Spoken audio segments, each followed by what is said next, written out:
When our protagonist Kyouya came to consciousness, he found himself in a deserted place. Suddenly, a woman appeared behind her, claiming to have been waiting for the hero for a long time. She extends her hand and prompts him to eliminate her. This was the so-called fated meeting, and hence a tale of a unique and peerless reincarnated hero who failed to save the world begin. Now walking to a new place, Kyouya is worried if he looks weird. Everyone here is new, probably, so he does not want to stand out too much. Something wriggles in his bag and a cat manages to get her head out of the bag. Excited to see the newbie heroes, Kyouya tells off the cat named Felis, as he had told her to not come out. Felis retaliates by saying that it is boring inside the bag. Kyouya forces her inside the bag, worrying about what people would think he is a weirdo. Even Felis says that he cares too much for what people would think of him, like some introvert. However, Kyouya says that he cannot help it, not when it has been so long since he talked to anyone except Felis. Felis thinks that he is exaggerating, when it has been only 3 years, in the real world that is. Kyouya orders her to stay put, but Felis says that she is a cat and cannot understand him and keeps dangling from the bag. She even manages to run away, but Kyouya catches her. A girl behind them notices the cat and points at them with a shout. She walks to them and keeps talking excitedly about the cuteness of the cat. Kyouya thinks that they have been caught way too fast and asks the girl if she is a returnee as well. The girl affirms and introduces herself as a freshman named Kamari. She proceeds to take out her invitation but seems to have misplaced it, so she makes a number of moves in an attempt to find it. Kyouya tells her to calm down while thinking that she is really restless. The girl finally finds the invitation and hands it out. Kyouya looks at the invitation with some seriousness and notes that she received the same invitation from this academy. The bell rings behind them, so the girl hurries away since the entrance ceremony is about to start. Felis finds the girl interesting and smiles at Kyouya particularly. He warns her to not let her guard down because if they find out who she is, it is the end for the both of them. Felis smirks and affirms. At the entrance ceremony, the academy is introduced firstly to the new students.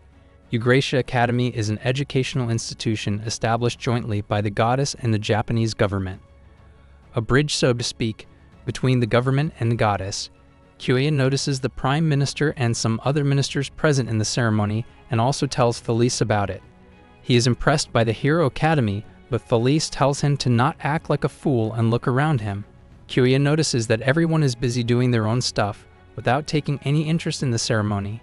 They are all acting like this because all of them are the heroes who have saved the many other worlds that exist and have returned back, so the government is very proud of them.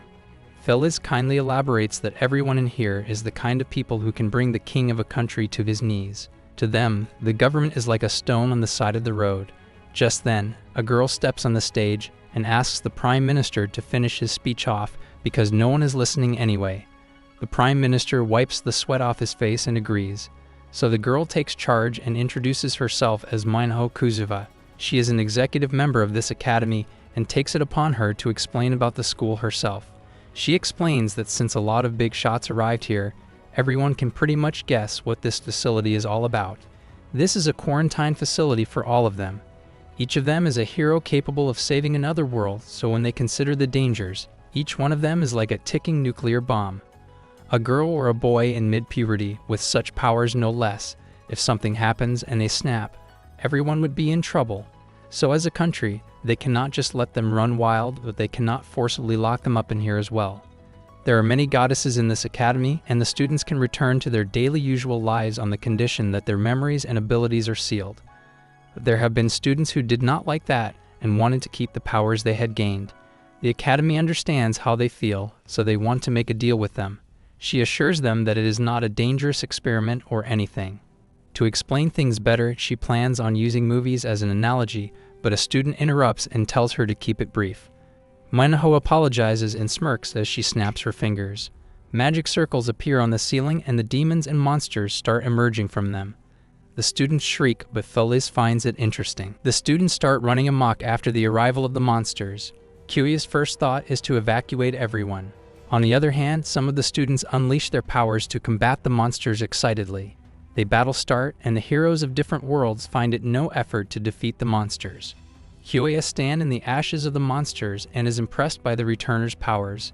Manhwa steps down from the stage and compliments everyone on their hard work. It is obvious that she was testing them, but when asked about it, she says that she only provided them with the toys for them to enjoy. It has been a while since the heroes used their strength to eliminate someone, so it must have felt good for the heroes.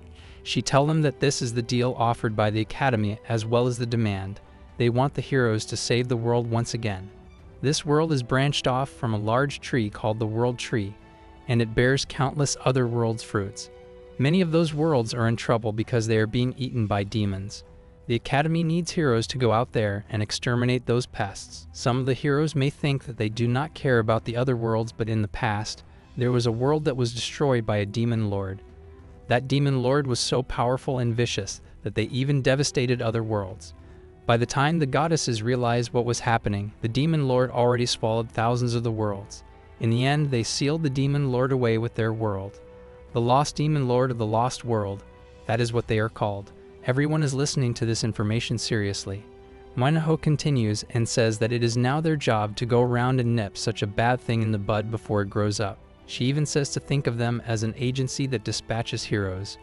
This is all she has to say, and now is the time to measure their ability. She then looks at the paper in her hand and announces the names of some of them, including Kamari and Kyouya, and tells them to follow her. The rest of the heroes are to follow the staff members and do their best at the measurement of ability. Felis teases Kyouya about what could have done, but he says that he only attended the ceremony and nothing else. They all gather at another hall, and Manhwa announces that they do not have to take the ability measurement test and tells them to go back to their dormitories. The students are confused by it, but she kindly explains and shows a mark on her forearm. The mark is a savior's crest that is given by the goddess as a proof of saving the world, but none of the 13 students have this mark. Either they did not defeat the demon lord and were deported, or they were summoned along with several others, but they alone did not fight. Whatever the reason, they failed. Manhwa calls them the dropout heroes, the lowest of the low, the losers. She assures them that if they work hard, they would be promoted, and proceeds to leave. However, one student calls out to her rather disrespectfully and asks if she is looking down on them. Manhwa seems to remember that he is called Takeru and tells him that it is all nice to be brash and vigorous, but he should have just used this brashness to face off the demon lord properly. This comment obviously angers Takeru, and he steps towards Manhwa, only to be stopped by Kamari as she tells him to not fight. However, as brash as he is, he pushes Kamari on the ground. Kyouya immediately goes to her and asks if she is alright. Takeru asks Kyouya if he is also going to stop him as well. Kyouya tells him it is not right to be so violent. Takeru shouts at him like a bear and tells him to stay out of this. He then turned towards Manhwa and claims that he is much better than these trashes. The world he was summoned to was Stage V, and he was so close to clear it, but he had been just a bit careless back then. He even professes that he is the best when it comes to power and unleashes his power to prove his point. Kyouya and the others are shocked to see that Takeru summoned the Hellfire magic in a place like this. However, Manhwa, being a senior, remains unbothered and warns him to stop with the flashy magic. But Takeru does not listen and proceeds to attack her. Kyouya tries to stop him, and just then, the magic circle is cut in half by a girl. She then holds her sword against Takeru's neck and says that he gets a point deduction for the violation of a rule. The girl is named Rie, who gets told by Manhwa that they have not been even grouped yet, so there is no need to deduct the points yet. Rie sheaths her sword and says that Manhwa is too lenient. Manhwa states that this is what Takeru's power amount to, and the only thing that matters is that he failed to save a world, so any excuse is meaningless. Saying this, Manhwa takes her leave and tells them to think of some funny greeting for tomorrow's class. Takeru curses behind her, but Kyouya ponders on the fact that he is a dropout hero who failed to defeat the demon lord and thinks that this is not far away from the reality. On the other hand, Rie and Manhwa are walking together in the hallways. Manhwa compliments Rie on her perfect timing, but Rie knows that Manhwa stirred them knowing it would end up like this. However, Manhwa says in her defense that it is better to put the likes of them in their place through force. Speaking of power, there is one that bothers Rie. She had a feeling that the magic circle was already hollow when she cut it through. Manhwa also noticed that the magic circle had already been neutralized. Moreover, only the fire power had been neatly erased, and they do not even know who did it. Rie is surprised that Manhwa does not know even with her eyes, but the students from before do not seem to have that kind of powers. Manhwa explains that her eyes cannot see past the things that are masked by an even stronger power. She says that strong kids are always welcomed as long as they are on their side. Kyouya has been allotted the daffodil room number 107. He enters the room and finds it quite nice, even if it is worlds apart as compared to the normal hero's dorm. But he feels more at home in this kind of room, so all is well. Felis also comes out of the bag and finds the academy interesting. She tells Kyouya that he had been a little too obvious back there.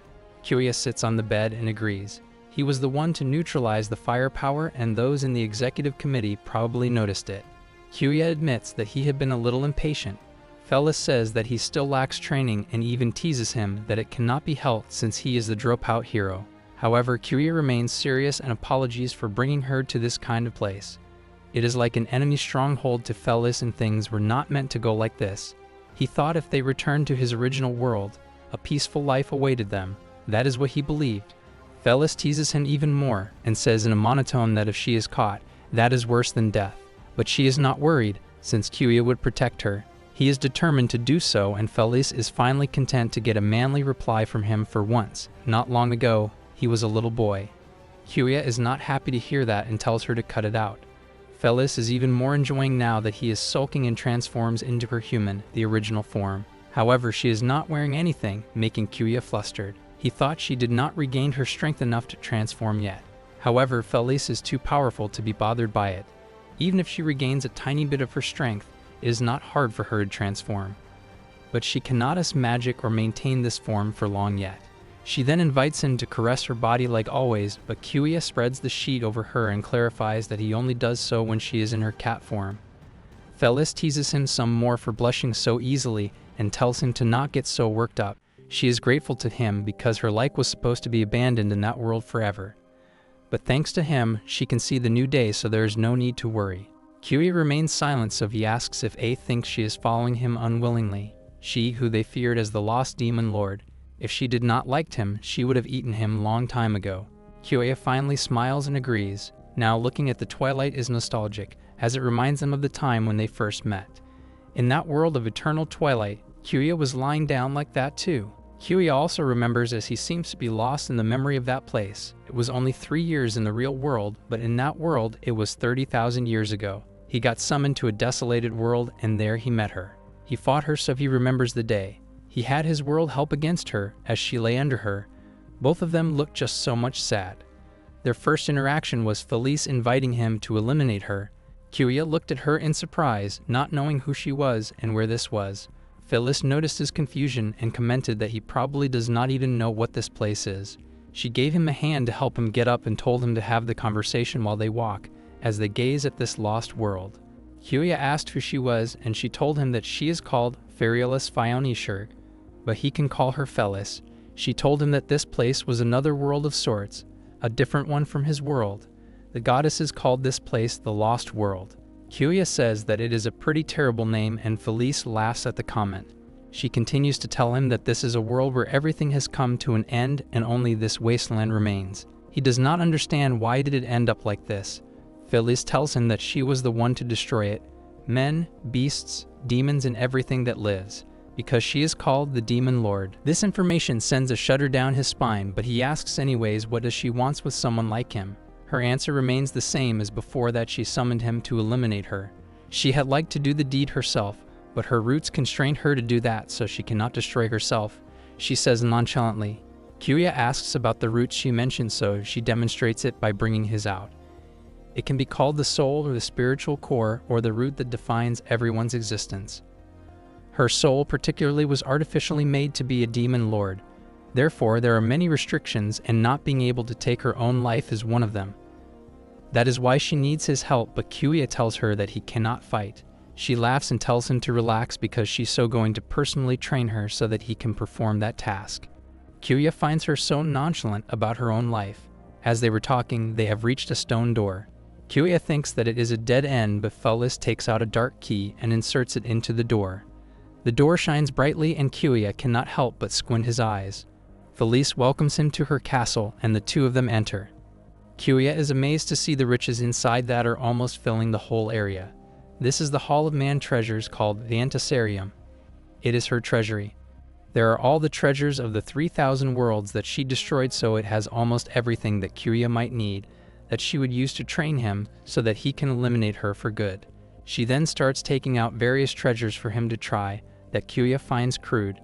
Kyouya starts wandering to see just how wide this place is and notices something. There is an ash-black sword lying among the treasures. Compared to the treasures around it, it looks rather plain and hence attracts the attention. Kyouya is about to touch it, but Felis stops him. She tells him that this sword is a living demonic sword from the ancient branch of Calamity Levanquin. It is a crystallization of evil that devours the soul itself. Felis has only used it 3 times herself. The way that Kyouya is right now, a slight touch can take his life. Kyouya gulps at the implications, but Felis assures him that he would be able to hold to in 300,000 years. He is even more surprised to hear the time frame. Felis states that even the time itself is dead here, and is only the fraction of 10,000 as compared to his world. She assures him that she would train him to the fullest, even if he passes away. She would bring him back to life, even if he went insane. She would bring him back to his senses, so everything will be fine. Kyouya knows that this does not sound fine at all, but is too scared to voice his opinions. Felis looks sad when she says that despite having so much time, it is her who does not have much time left. She then resumes to her older self and announces a welcome part for Kyouya. And so his life in another world began. He wondered what kind of harsh training awaited him and was worried whether he would be able to keep up with the training or not. Turns out it was needless to worry because his first task was to walk on white line without steering off of it. Another example is eating food with his left hand, that he found quite hard, or handling things without using his pinky finger. All this was a slight deviance from his normal life, but according to Felis, humans do not really move their bodies in a way they want it. He first needs to build up his body to redirect 100% of his will back into his body. She is going to make sure he knows how to use his body properly. So in 50 years, his body gradually began to move as he imagined it, and he slowly started to do more strenuous activities such as running and swinging. In 100 years, his body was naturally conditioned, but the goal was not to train it, but to control his body exactly as he imagined it to be. In 1,000 years, once his body was trained to a certain degree, the next step was to practice magic. However, it was extremely difficult to develop the magic power needed to use magic. It took another 10,000 years before he was able to use magic properly. In 2,000 years, finally he was able to fight using both magic and swordsmanship. He spent my days fighting with the demons created by Felis. And so his days of training intensified, but in this lost world, there is no longer any form of entertainment. His only source of entertainment was talking with Felis. After an intense day of training, she would excitedly ask him to tell her about the stories of manga from his world. Felis was very eager to listen to his story, about his favorite manga, about things back home, about school. It was just stories about his boring life with no particular drama. Even with such boring stories, Felis always listened to it happily. One particular story she likes was about a black cat he used to keep in his home. Kyouya told him that cat never listened to him at all. It was like a queen who took it for granted the care it was given. It had a rough attitude and kept making a mess all over the room. But even so, it was his precious family. Felis comments that a cat is such a bundle of miracles, to think that such a small creatures will always be with you. Kyouya observes her for a bit and says that Felis is also kind of like a cat. She blushes on the implication that this could mean she is like a family to him or that he thinks she is cute. Kyouya also blushes but says that he meant to only say that the air of greatness around the both of them is the same. Felis finds it confusing because she is a demon lord and is actually great. After shouting a bit, the two of them turn their faces away. Kyouya notices a pile in the corner of skulls and bones. He glances at Felis and remembers her saying that she was the one who destroyed the worlds. The woman he sees right in front of him is right now looks like an ordinary girl, and yet she is capable of such a thing. His curiosity gets the better of him and he asks the reason for her to destroy those worlds. She looks at him horrified but answers anyway. She states that the answer is simple, because she was made like this, to be a world-destroying demon lord. The one speaking to him right now is like a glitch that just happened to pop up after it had done its job. By the time she attains self-awareness, everything was already destroyed. Kyouya shouts at the idea that all this was not her fault at her, but lies with the one that made her. Felis asks him if that is true. With all the corpses buried in the wastelands and the piles of bones, he thinks she is still innocent. Kyouya gets up but does not know how to challenge her words. He asks if she wants to end her life to atone for her sins. Felis asks if she looks that nice to him. She is a demon lord, so even if she attains self-awareness, her nature remains the same. She says that the pain and the joys of others is irrelevant to her as she gulps down the drink straight from the bottle. Kyouya points that she is lying, and Felis has a distant expression after hearing that. She says that he is too kind if he thinks that. She can no longer tell if she is lying or telling the truth herself. The only thing she knows for sure is that she is tired of this eternal prison. Kyouya looks sad after hearing that, but Felis only sighs and gets up, as tomorrow is a combat training and Kyouya should rest before it. Felis leaves and Kyouya could not say anything anymore. He does not know how long she has been alone in this wasteland, so he does not know what to say to her. And he is sure there is nothing that he can say to make her feel better, but there is something he thought about strongly. If he could free her from the fate of the demon lord who lives for destruction, maybe she would be able to live a normal life like the one she longed for, like in his stories, together with her favorite cat, reading her favorite manga, while drinking her favorite drink. He wonders if he can avoid taking her life as she wishes. Aid wonders if he can be together with her. And then, around 30,000 years later, it is the inevitable time. Kyouya asks if they really have to do this. Felis simply smiles and asks him to take a walk with her. She is sure that Kyouya has guessed that she is not entirely broken free from her roots. Her destructive drive as a demon lord still binds her soul. This temporary glitch of hers will not last longer anymore, and once she is swallowed by her destructive drive, she would start destroying everything again, including Kyouya. However, he says that he does not mind that, but Felis thinks that he is too kind. He should know that she would not allow him to do that. There is no reason to hesitate. For the sake of the world, he must show the results of his training and defeat the evil demon lord. Or has he developed feelings for this demon lord, she asks. Kyouya replies that he has, and Felis remains silent for a while. She then turns towards him and says that the 30,000 years that she spent with him have been a source of great happiness for her. Anyone would have been just fine to eliminate her. She used a random summoning spell, then Kyouya just happened to get summoned here. He just happened to endure her training, and he just happened to spend his time together with her. She thanks him for his time because she is glad that it would be him to take her life.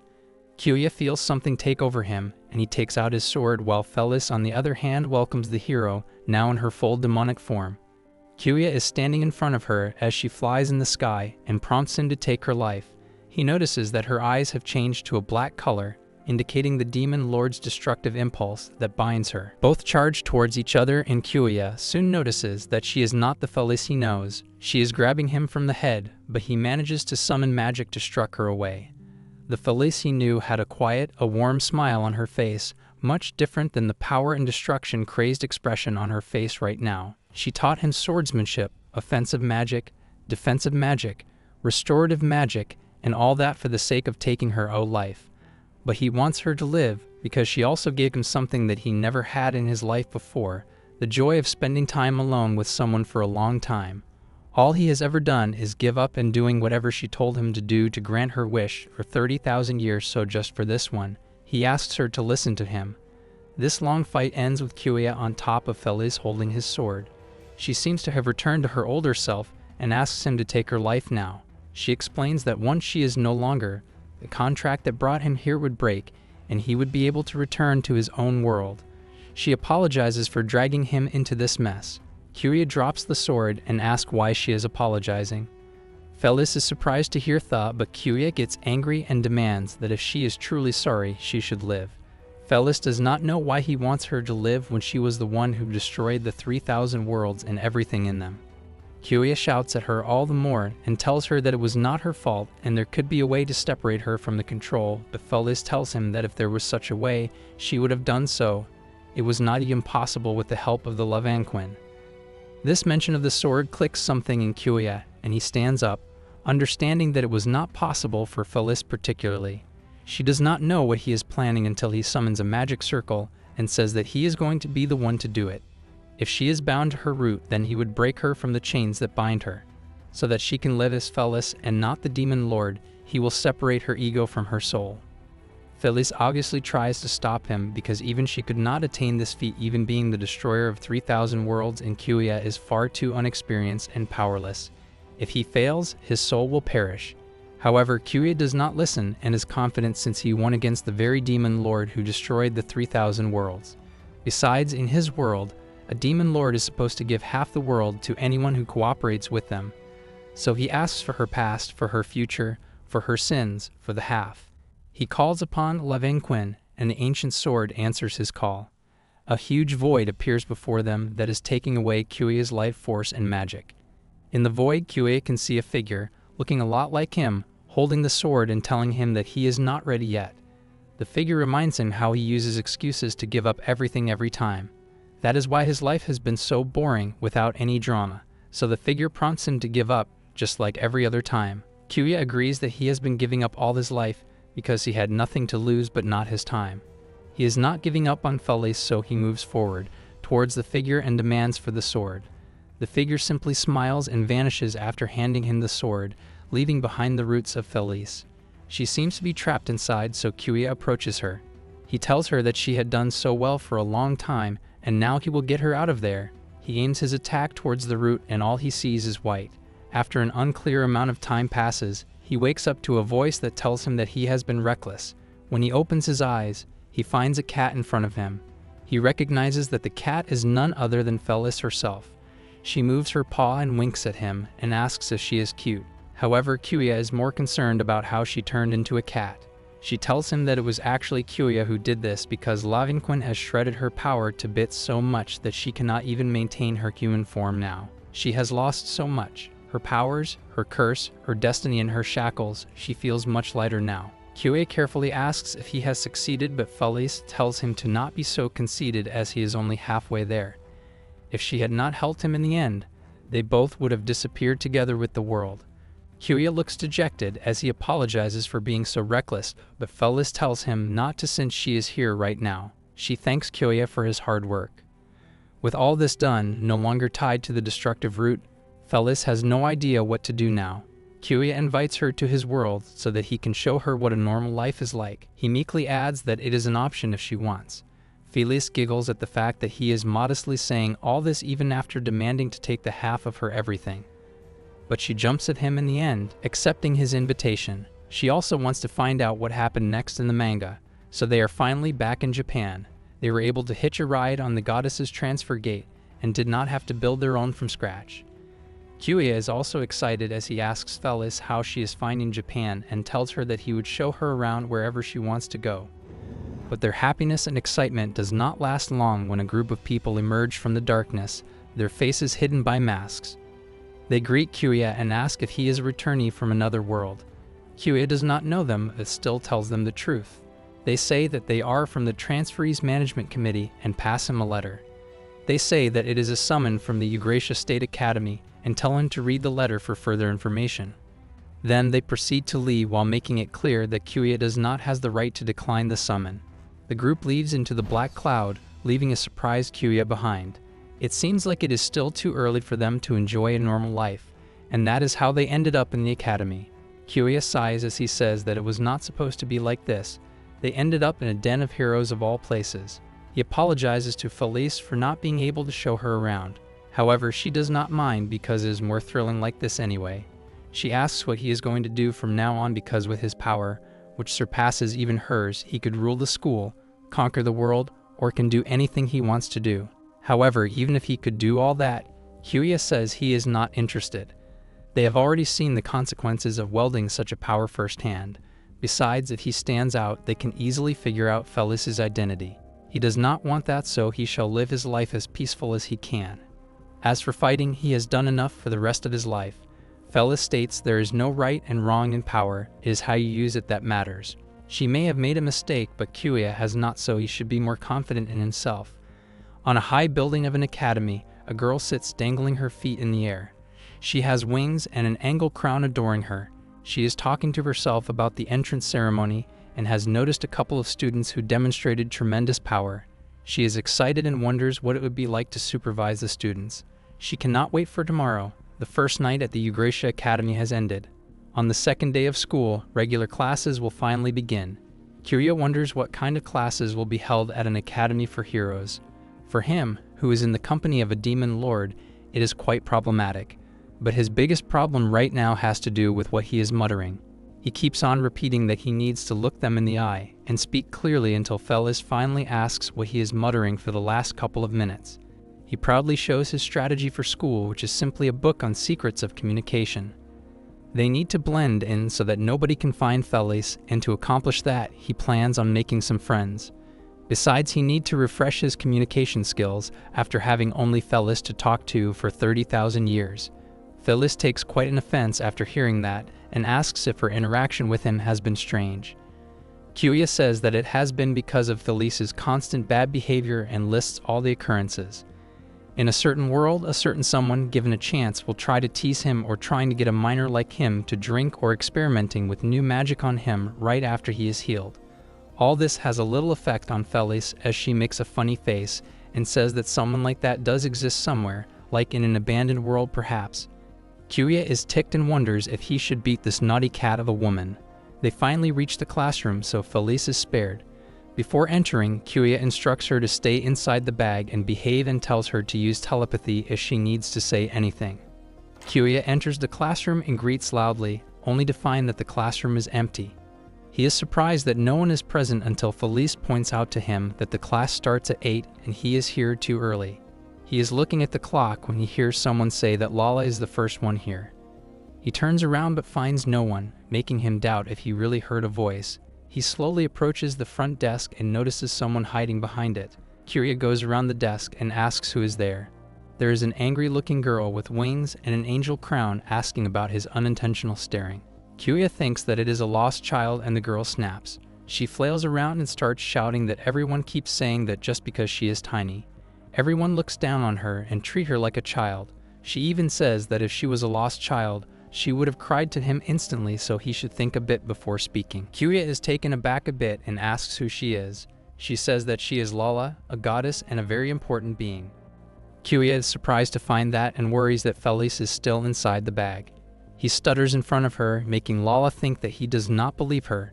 She decides to make an exception and show him the power of a goddess. She points her index finger upwards and tries to flap her wings to sit on the desk, in which she succeeds, albeit a bit difficulty. Kyouya blandly asks if that is all, but Lala says to let her take a breath. Kyouya asks Felis, through telepathy of course, if Lala really is a goddess. Felis replies that even if her power is relatively weak, there is no doubt that she is a goddess. Kyouya apologizes to Lala and tells her that it was his first time seeing a goddess, so he made a mistake. Lala is shocked that he never saw a goddess before. Felis instantly tells him that a hero is usually summoned by a goddess, so it is weird that he never saw one before. He needs to fool Lala, so he says that he has never seen a goddess as young and talented as her. That is what he meant. Unexpectedly, Lala finds it suspicious and says that he is hiding something. She won't be fooled because she is self-proclaimed smart. She even points at his bag and says that she smelled something suspicious from it. Kyouya is super worried and asks Felis to act like a cat. Felis is even more perplexed, but there is tug-of-war going on outside that Lala wins and opens the bag, only to find a cat inside. Felis acts so mushy cute that even Lala is influenced and calls her Fluffy. She takes the cat into her arms and squeezes so hard that Felis is forced to squeal. Kyouya is glad that they were able to fool her somehow when the students start coming to the class. He sits at the back and observes his classmates. He is surprised that they obediently came to school. Judging from the mood on the first day, he thought they had be a little more reluctant. He wonders if this is the effect of yesterday's speech by the executive officer. And the teacher has not arrived for quite some time, so Kyouya asks Lala if she is the teacher. She feels proud but says that she is much important than a teacher. She is a superintendent. He is wondering where the actual teacher is when a familiar figure enters the classroom and greets them.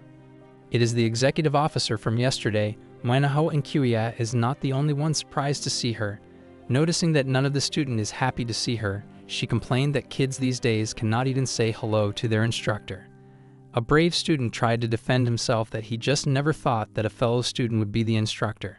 Manhwa asks if they really thought a regular school teacher would come because a normal adult has nothing they can teach to people like all of them.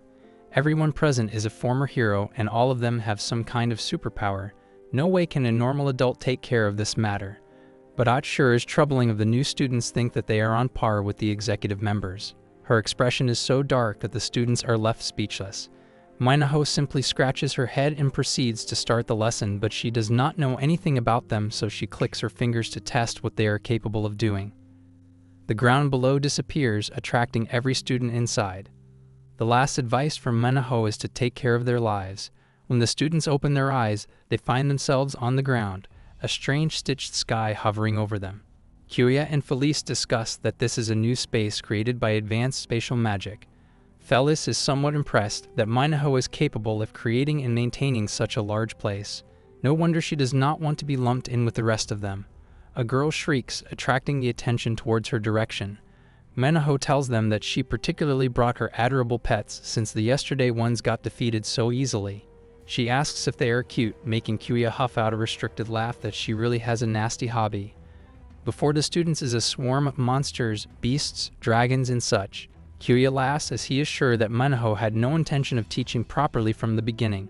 Even Felis says to watch himself as Manhwa instructed to take care of their lives. Kyouya leaves the bag on the ground and gets up. His body has been feeling sluggish lately since it has been a while since their last battle, so this might be a good warm-up. The executive committee member, their instructor, Manhwa wants to test the ability of her class, so she puts a terrible test. Everyone has started fighting, and Kyouya's opponent is the mighty dragon. He does not know the name or the habits of this giant thing, but after 30,000 years of fighting Felis, he is pretty sure that he can handle this much. But the problem is that Felis and Kyouya must not stand out. If he wins this fight too quickly, it will look unnatural. But if he holds back too much, he would draw attention as well for being too weak for a hero. In short, he needs to win just right. So he charges towards the giant, dodges the attack of its claw, and uses suppressed flame magic to attack its mouth. The giant stares at him and counters with the breath attack. Kyouya summons a shield to protect himself, internally happy that he is doing a good job of faking it. The other students notice the giant that he is fighting and start saying that he is fighting an S-class monster that is a pretty tough one. Furthermore, Kyouya seems to be doing pretty well too. Kyouya hears them and is glad that there is no suspicion so far. That is until a student notices that the dragon has short horns, meaning it is a female dragon. They say that compared to a male one, the female dragon is docile and weak. They question if he really is a hero if he is evenly matched with that thing. Thinking that he has been too suspicious, Kyouya uses his bare hand to punch the dragon so hard that it flies away. The other students have their suspicion removed, so Kyouya tries to pretend that he was not seriously fighting back then. However, another student points out the fact that the male dragons have the shorter horns. Now all the students are shocked that Kyouya was able to one-shot an S-class giant. They wonder if he really is a dropout hero. Kyouya is truly done with them, but he still needs to act out, so he pretends that his hand took a toll for punching the dragon. The students finally buy his act and he sweats in thinking that the school life is rough.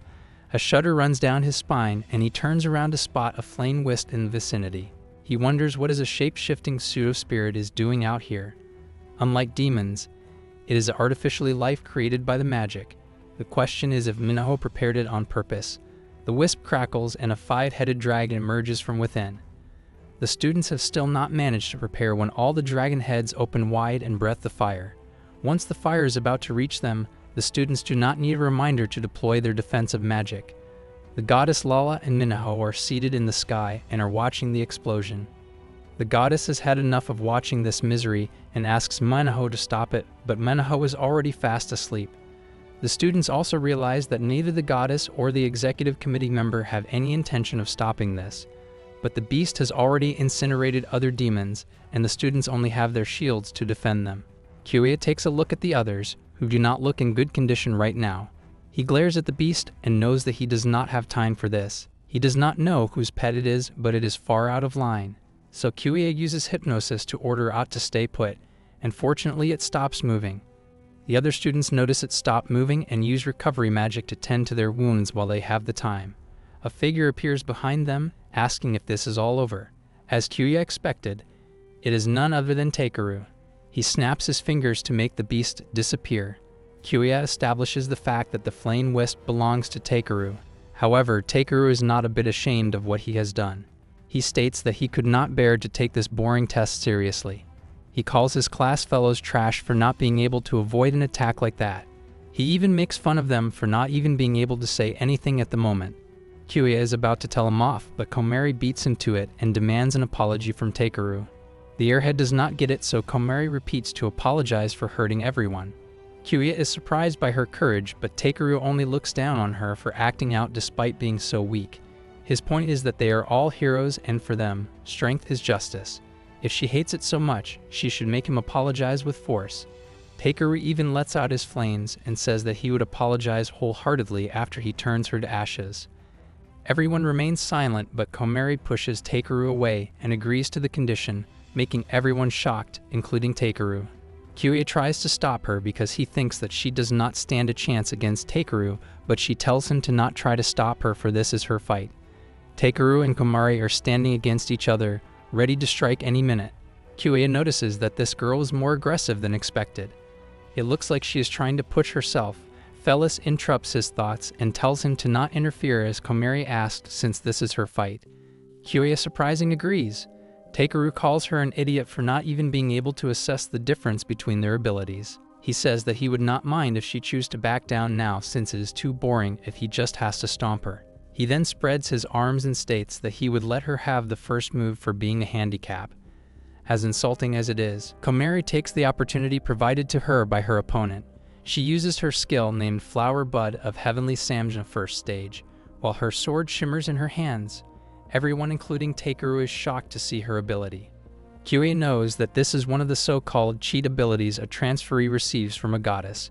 Judging from the reactions of the others who have also received an ability, it seems her ability is exceptional. However, Kamari bends on her knees because it is not enough. She is not strong enough to unleash her full power, and she is going past her limits. Takeru laughs hysterically on the fact that she cannot even use her own unique abilities, but he does admit that she gave him a fright. Kamari glares at him, but Lala comes flying down because she cannot tolerate the bullying of the weak. However, Takeru uses his super scary expression to make her stand back. This look sends a shiver in even the goddess, and she runs into Kyouya's arms crying. He thinks that he is really reckless, but tries to soothe her anyway. Kyouya then tells Takeru to call it quits for now, but Kamari is still bent on fighting her own fight and asks him to not interfere. Kyouya can easily spot her trembling hands, and so of course Takeru has also noticed them and tells her off to quit already because she is not cut out for this school. Kyouya tries to mediate and tries to stop the looming fight, but Takeru punches him so hard that he is flown far away in a skipping sequence. Kamari is shocked while Takeru warns him to not yap so much and get on his nerves. He urges Kyouya to show his ability because he believes that it would be trash as well. However, he was not expecting Kyouya to tell him that he does not have any unique ability. It is all because he was summoned by a demon lord instead of a goddess, but he does not reveal this piece of information. Takeru laughs at him for not even having an ability. He never thought of a hero without an ability, but he says that he expected as much from a piece of garbage like him. Takeru picks up the bag which contains Felis and wants to show how easily Kyouya can be incinerated.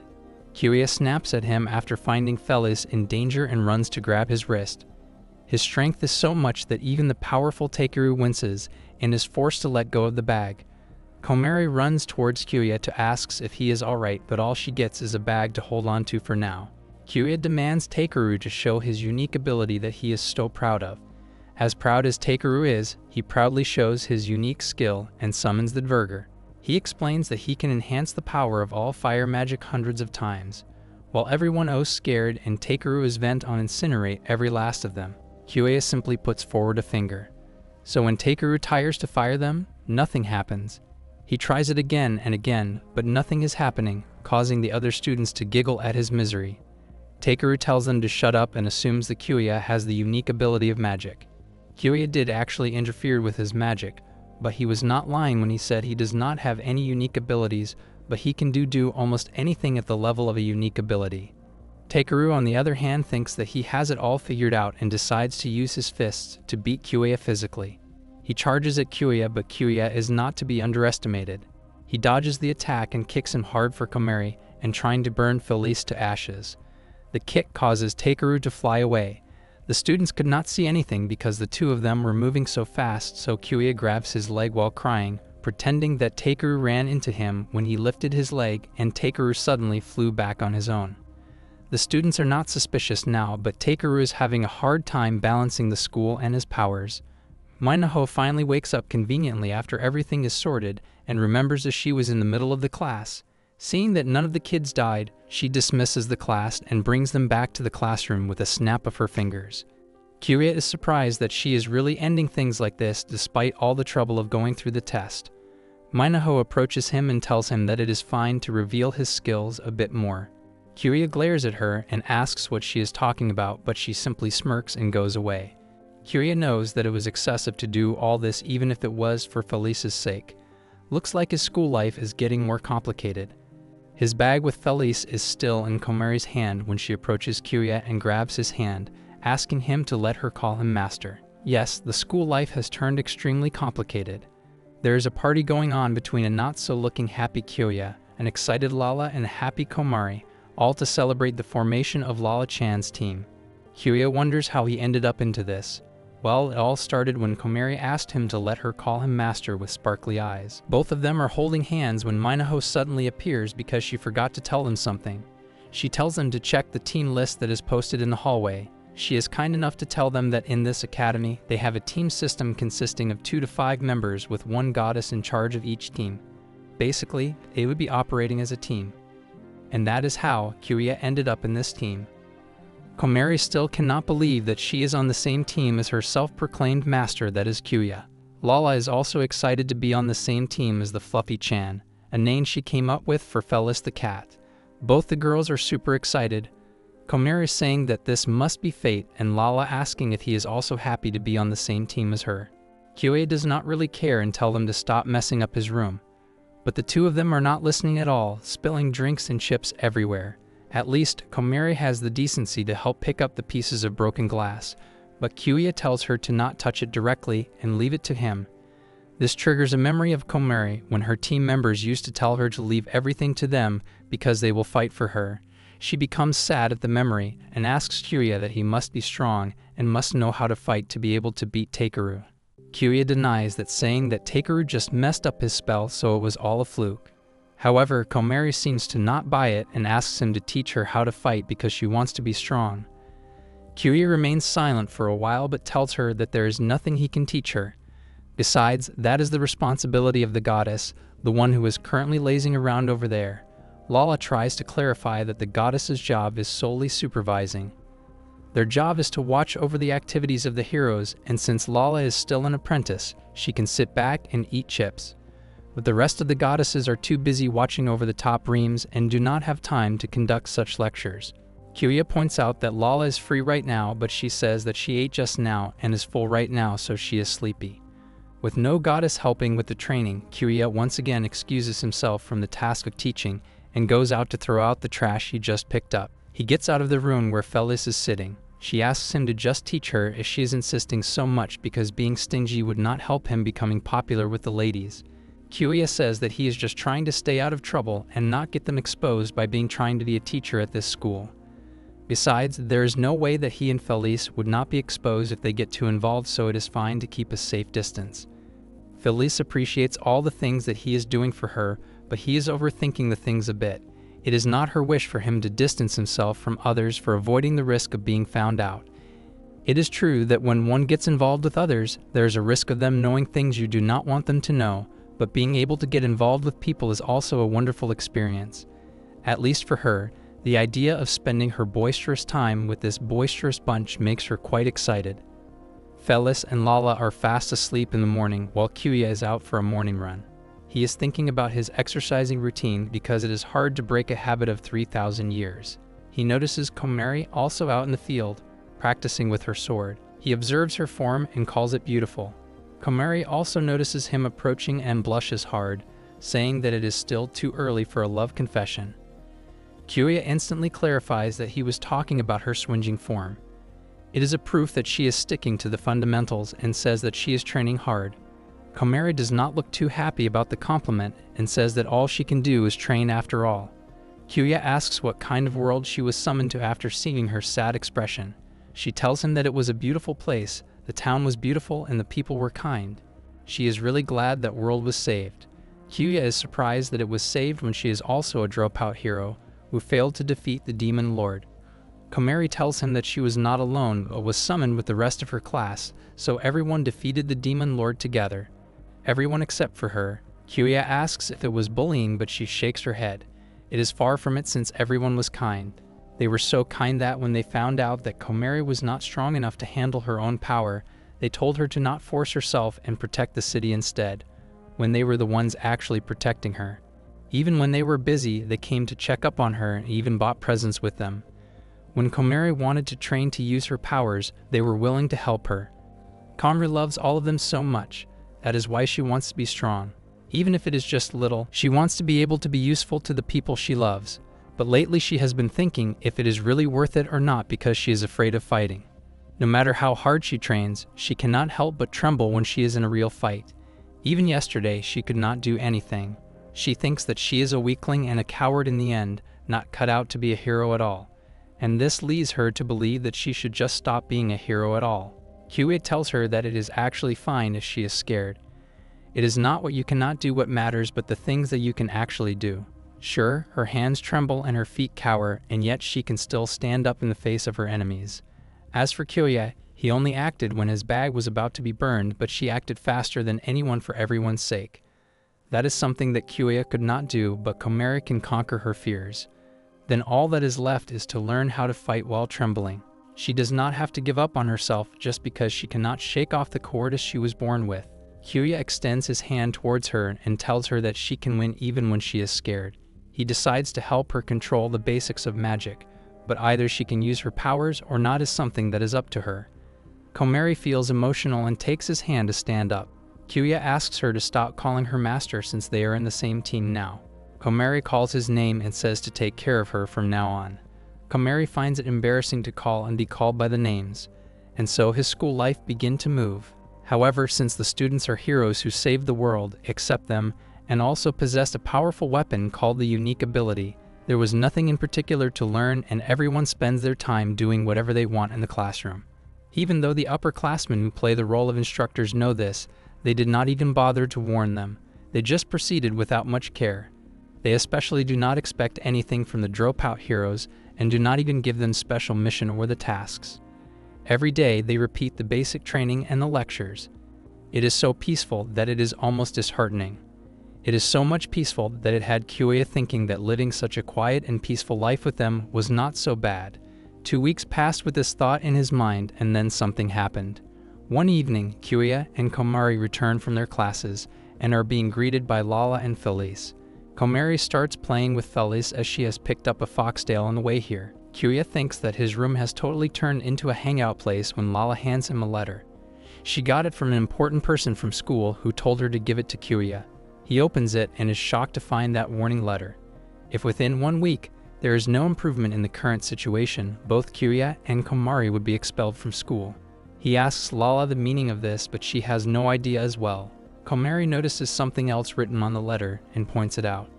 The reason for the expulsion seems to be the negative value of SP. Kamari tells him that it means the Savior points.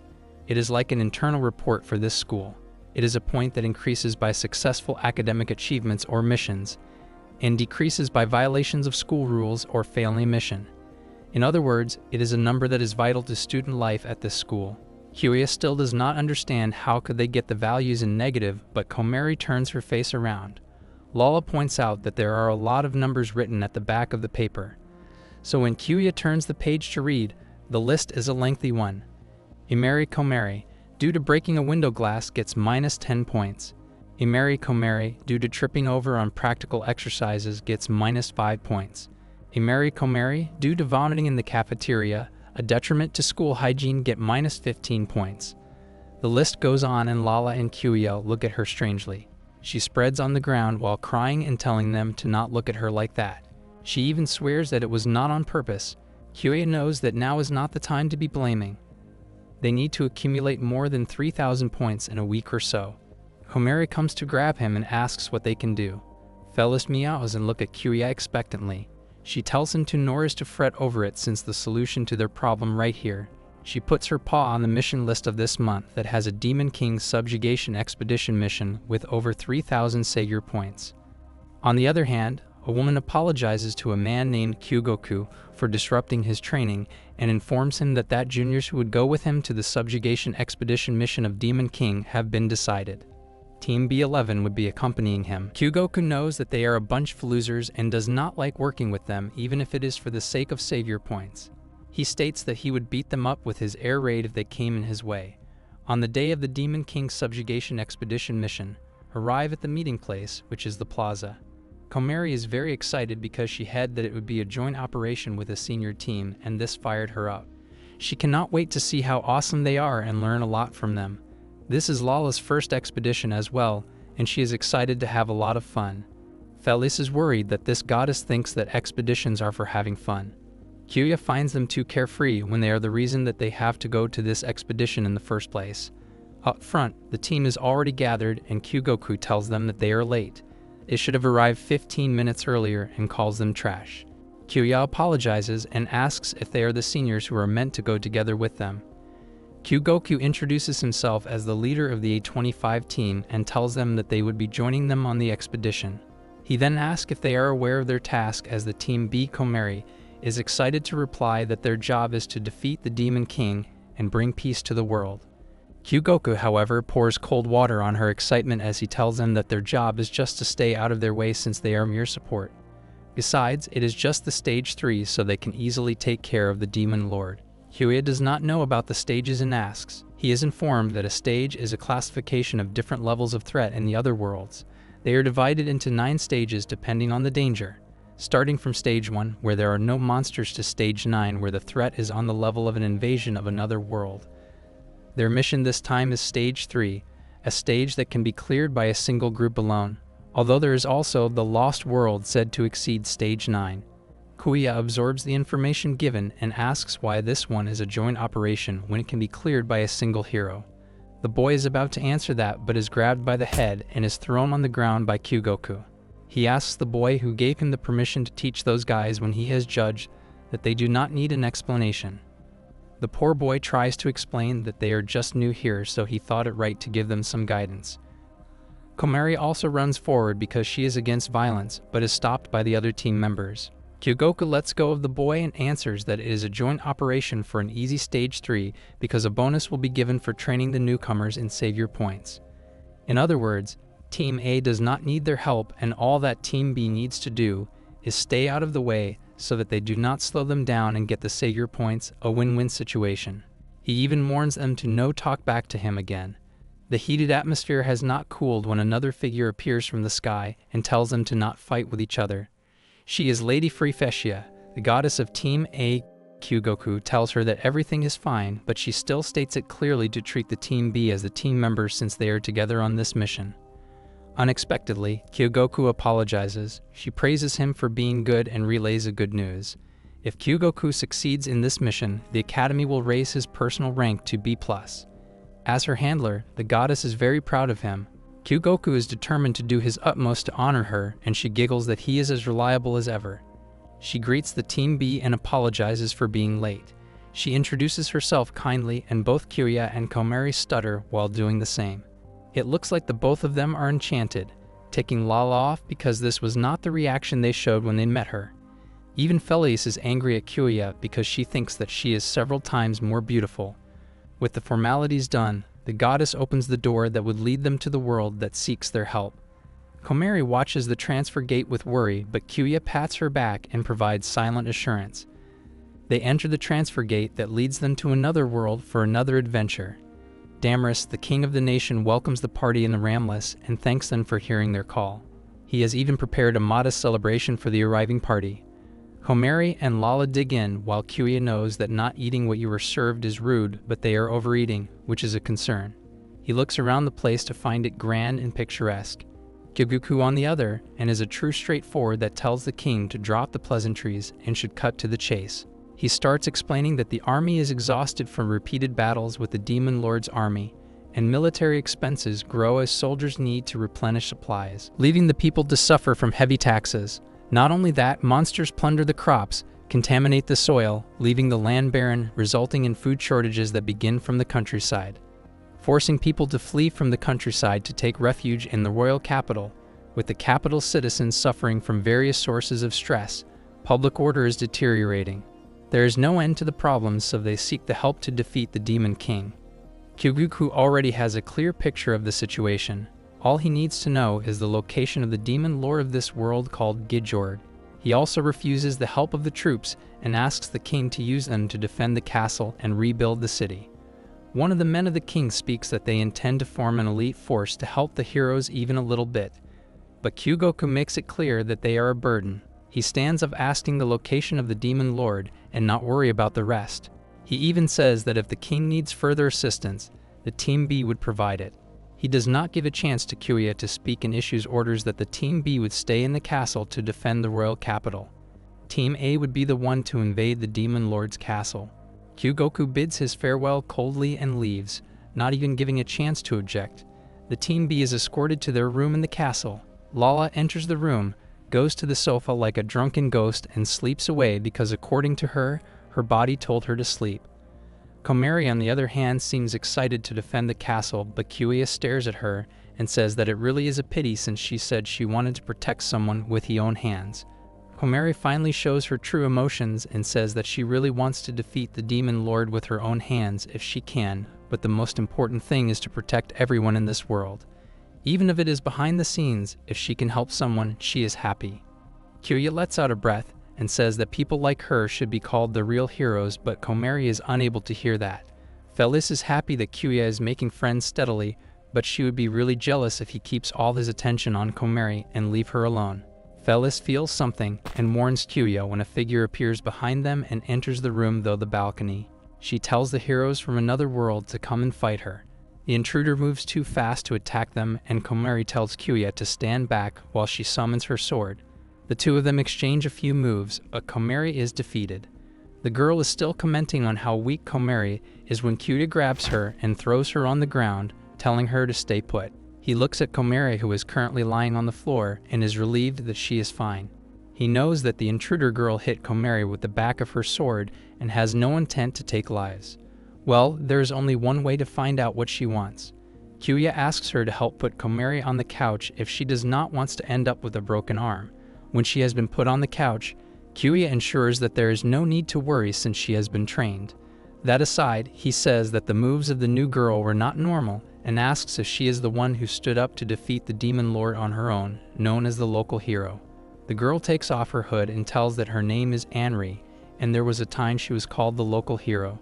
This went until the goddesses prophesied that a true hero would come from another world to defeat the demon lord. She asks if they are ones that were spoken in the prophecy. Kyouya asks her what is she going to do if they were. She says that she attacked them because she only wanted to confirm whether they are worthy or not to be entrusted with this world. There are a lot of people in this world that she cares about, so if they would save them, she would do anything.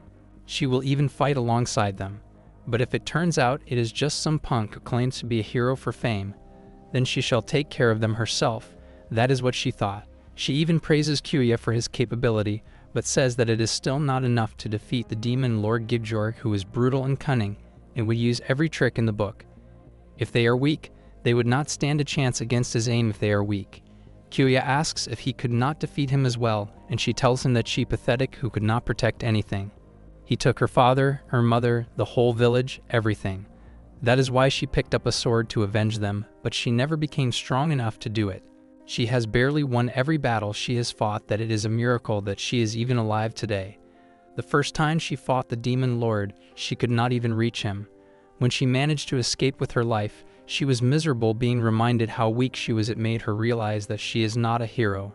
She is not strong, she is not brave, and she is just a weak loser howling for revenge. She apologizes for telling such a depressing story. What she wanted to tell was that no matter how confident they are, they cannot let their guards down in front of the demon Lord Gijorg. Kyouya breaks the silence and tells her to not worry since they are just a backup and the other team consists of the most elite of the heroes. So he is sure that her regret would be avenged.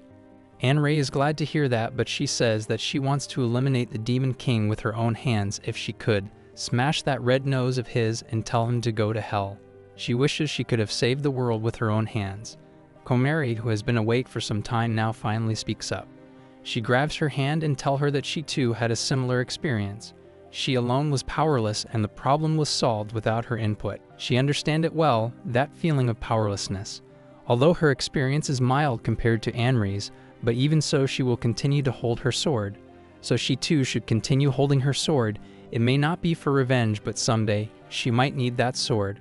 The confident and cool Kamari finally loses her cool and confidence and stutters as she says that she is rooting for her and that she does not know how to give encouragement. Anri giggles at the strangeness that Kamari is lecturing someone who beat her. Kamari instantly clarifies that she did not mean to lecture her, but Anri does not mind and introduces herself, asking for her name in return. Kamari blushes a little and tells her name. Anri apologizes for hurting her earlier and Kamari finally remembers that she was hurt. Anri tells her to work on her abs, stepping on a sensitive topic since Kamari is sensitive of her flabby tummy. Felis, who is sitting on the balcony, calls Kyouya. He goes to her and asks what is wrong. She tells him that she has a bad feeling because there is a ripple of magic in the air. She tells him that it is best for him to be on his guard since this night signals bad omens. After all, he is the esteemed hero assigned to protect the castle. Kyouya glances inside and asks Felis why there is a need to summon heroes from different world, even though there is someone like her who cares so much about this world. Why can't the goddess just give power to the local heroes? Felis replies that if the goddesses could do that, they would. But when all fails, they need the people of Earth.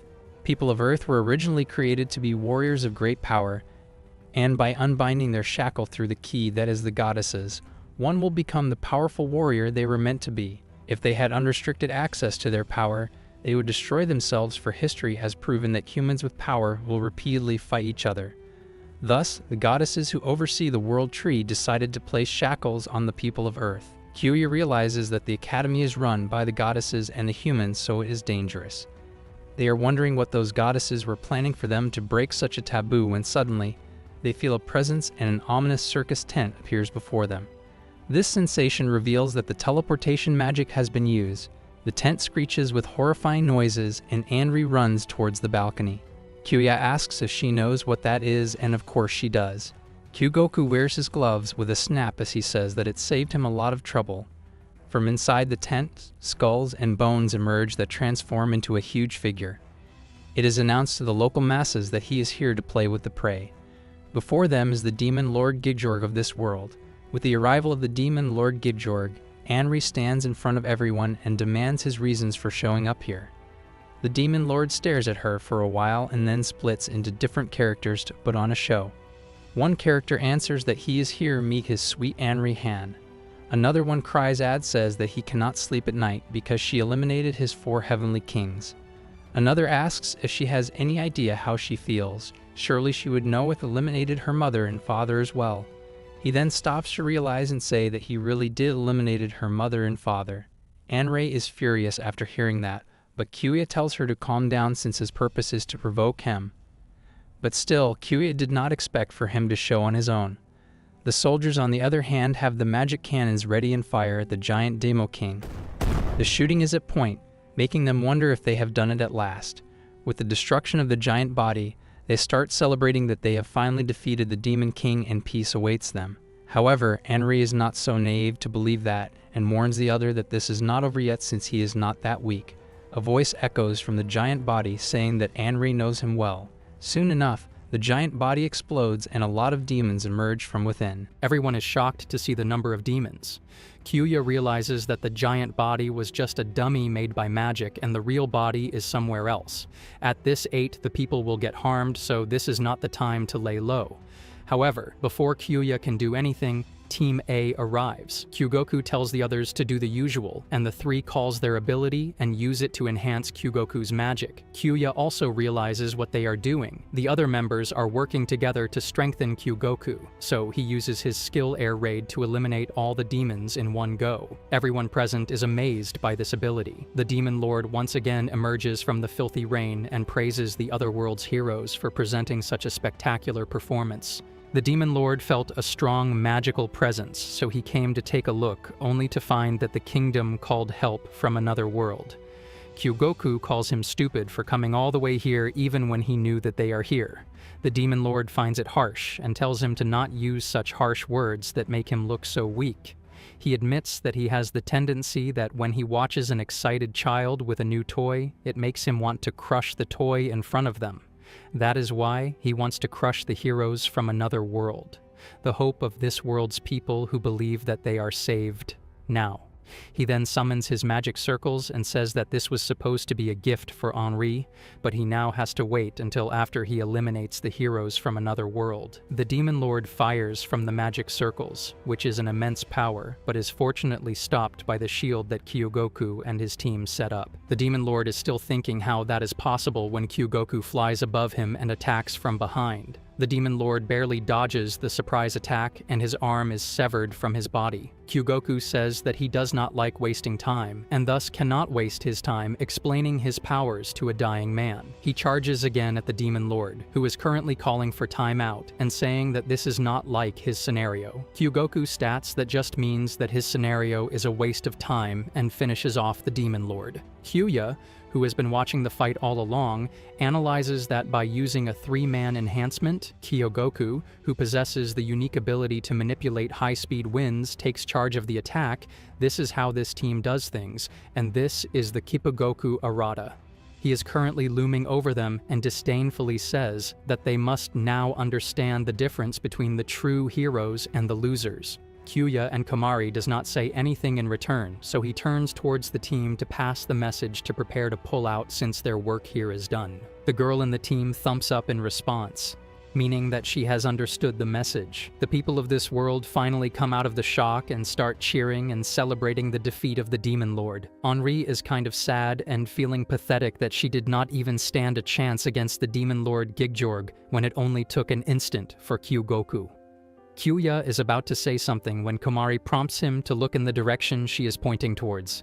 Even Kyogoku turns around to find a cloud of darkness from where the Demon King Gigjorg's head emerges, and he promised to not forgive the one who tried to eliminate him. Kuju is shocked to see that the Demon King is still alive. The king tells Kyogoku that he will remember his face, and then a hand comes out of nowhere, taking the Demon King's face with it. In the end, the king gives a final goodbye with his hands and disappears into a magical hat. Kyogoku realized that the Demon King Gigjorg had escaped, but no matter, they know his strength. He is just stage 3. But Anri shouts, letting Kyogoku know not to be fooled by the Joker since he might still be hiding his power. But the arrogant Kyogoku tells Anri that he doesn't need any advice from an amateur like her. He says they are the professional ones.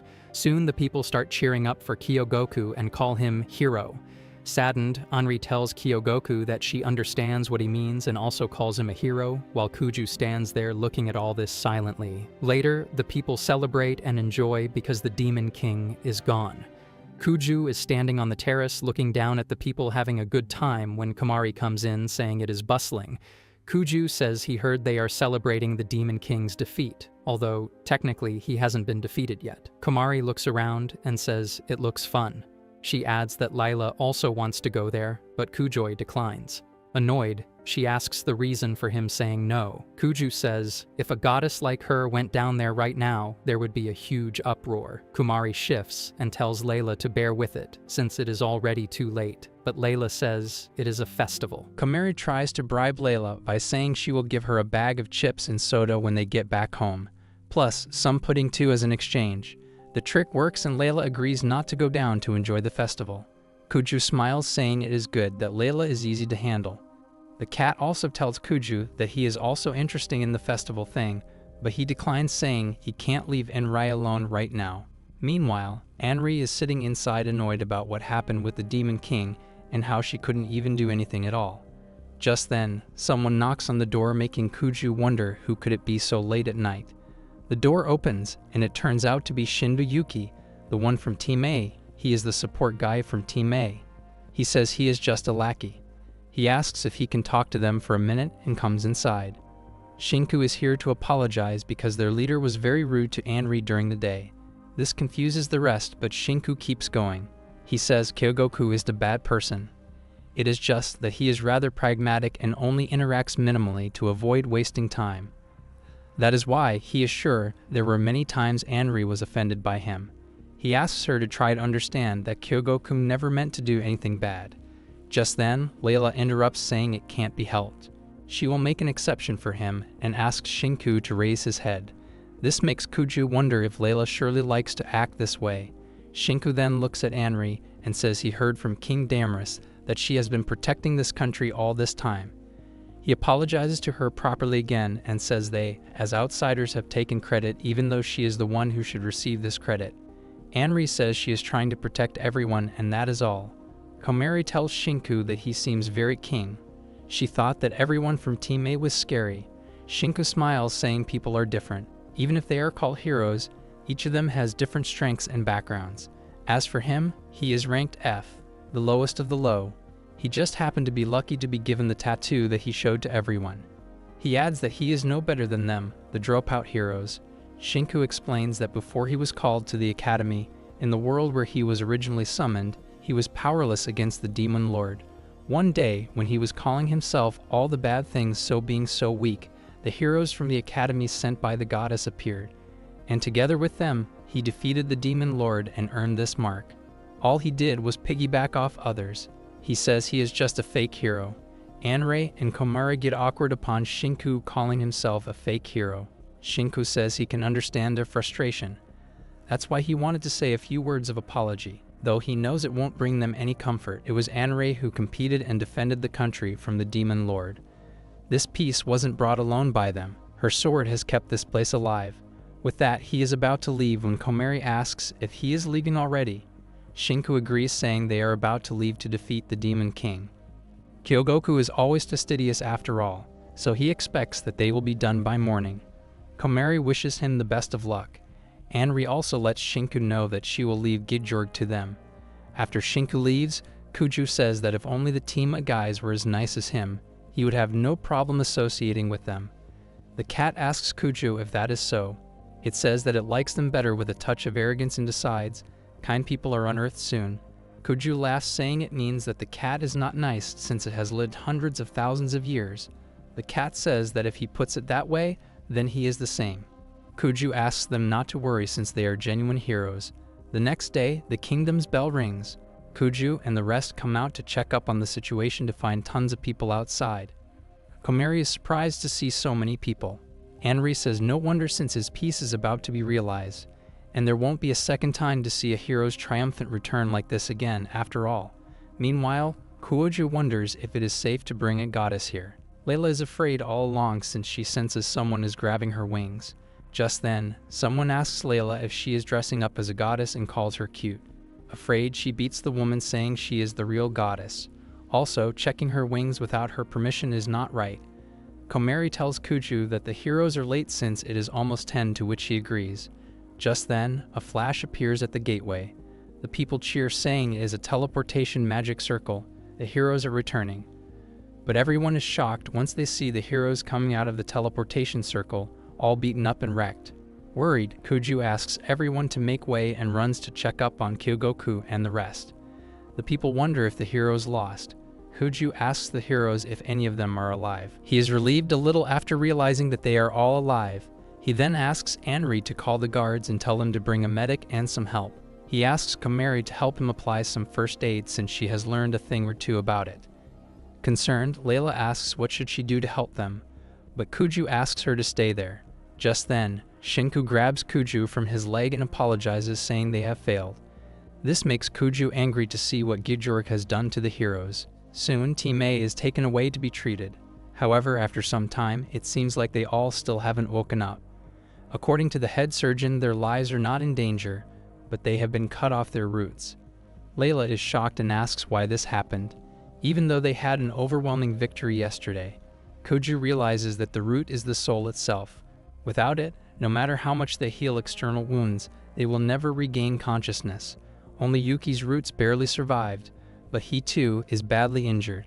He won't be able to talk for a while. A strength so powerful that it can take away the root, but the question is, the one who took their roots, who is it?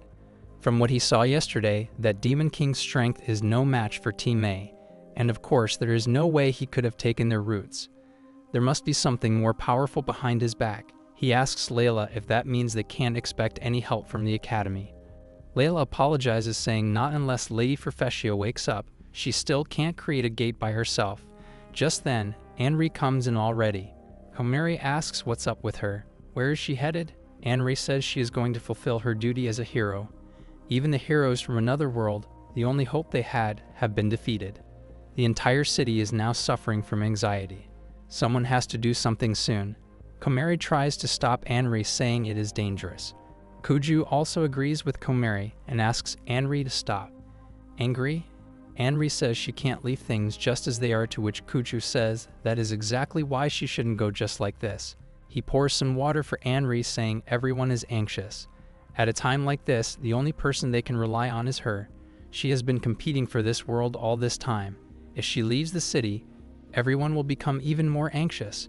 Sooner or later, the academy will notice that something is wrong, and then more powerful reinforcements will come to help them. They just have to stay ready and wait.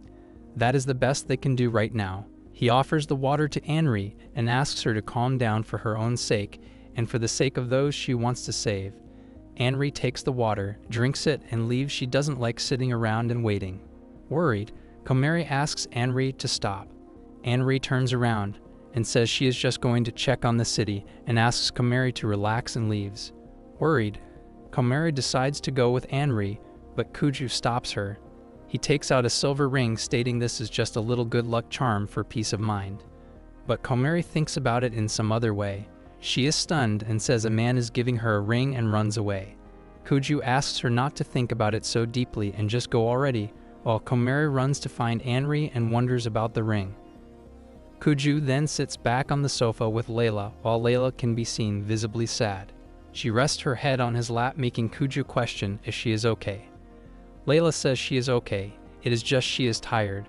He looks at her trembling and says she should better get some sleep in bed.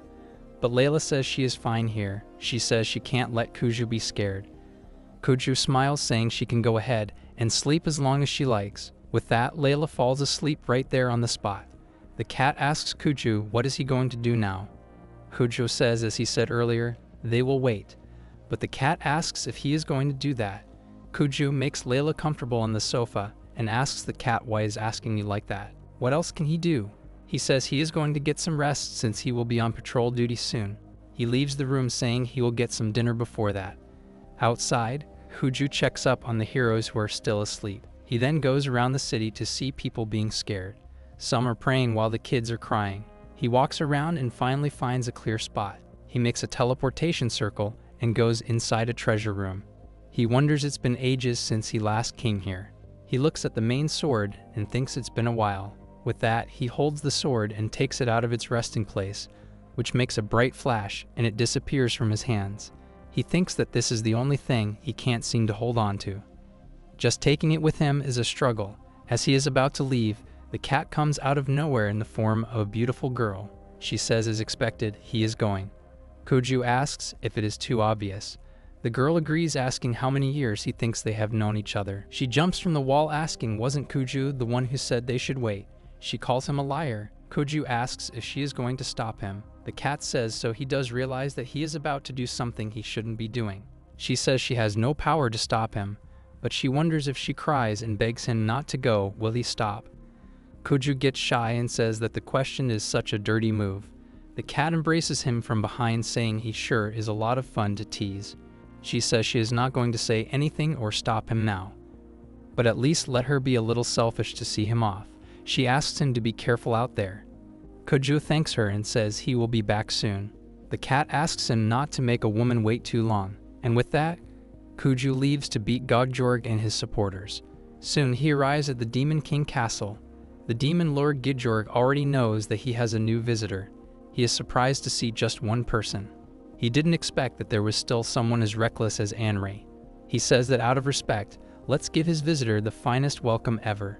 With that, Kuju goes inside the castle, unearthing every demon that comes his way. He realizes that Gijorg's minions are not strong.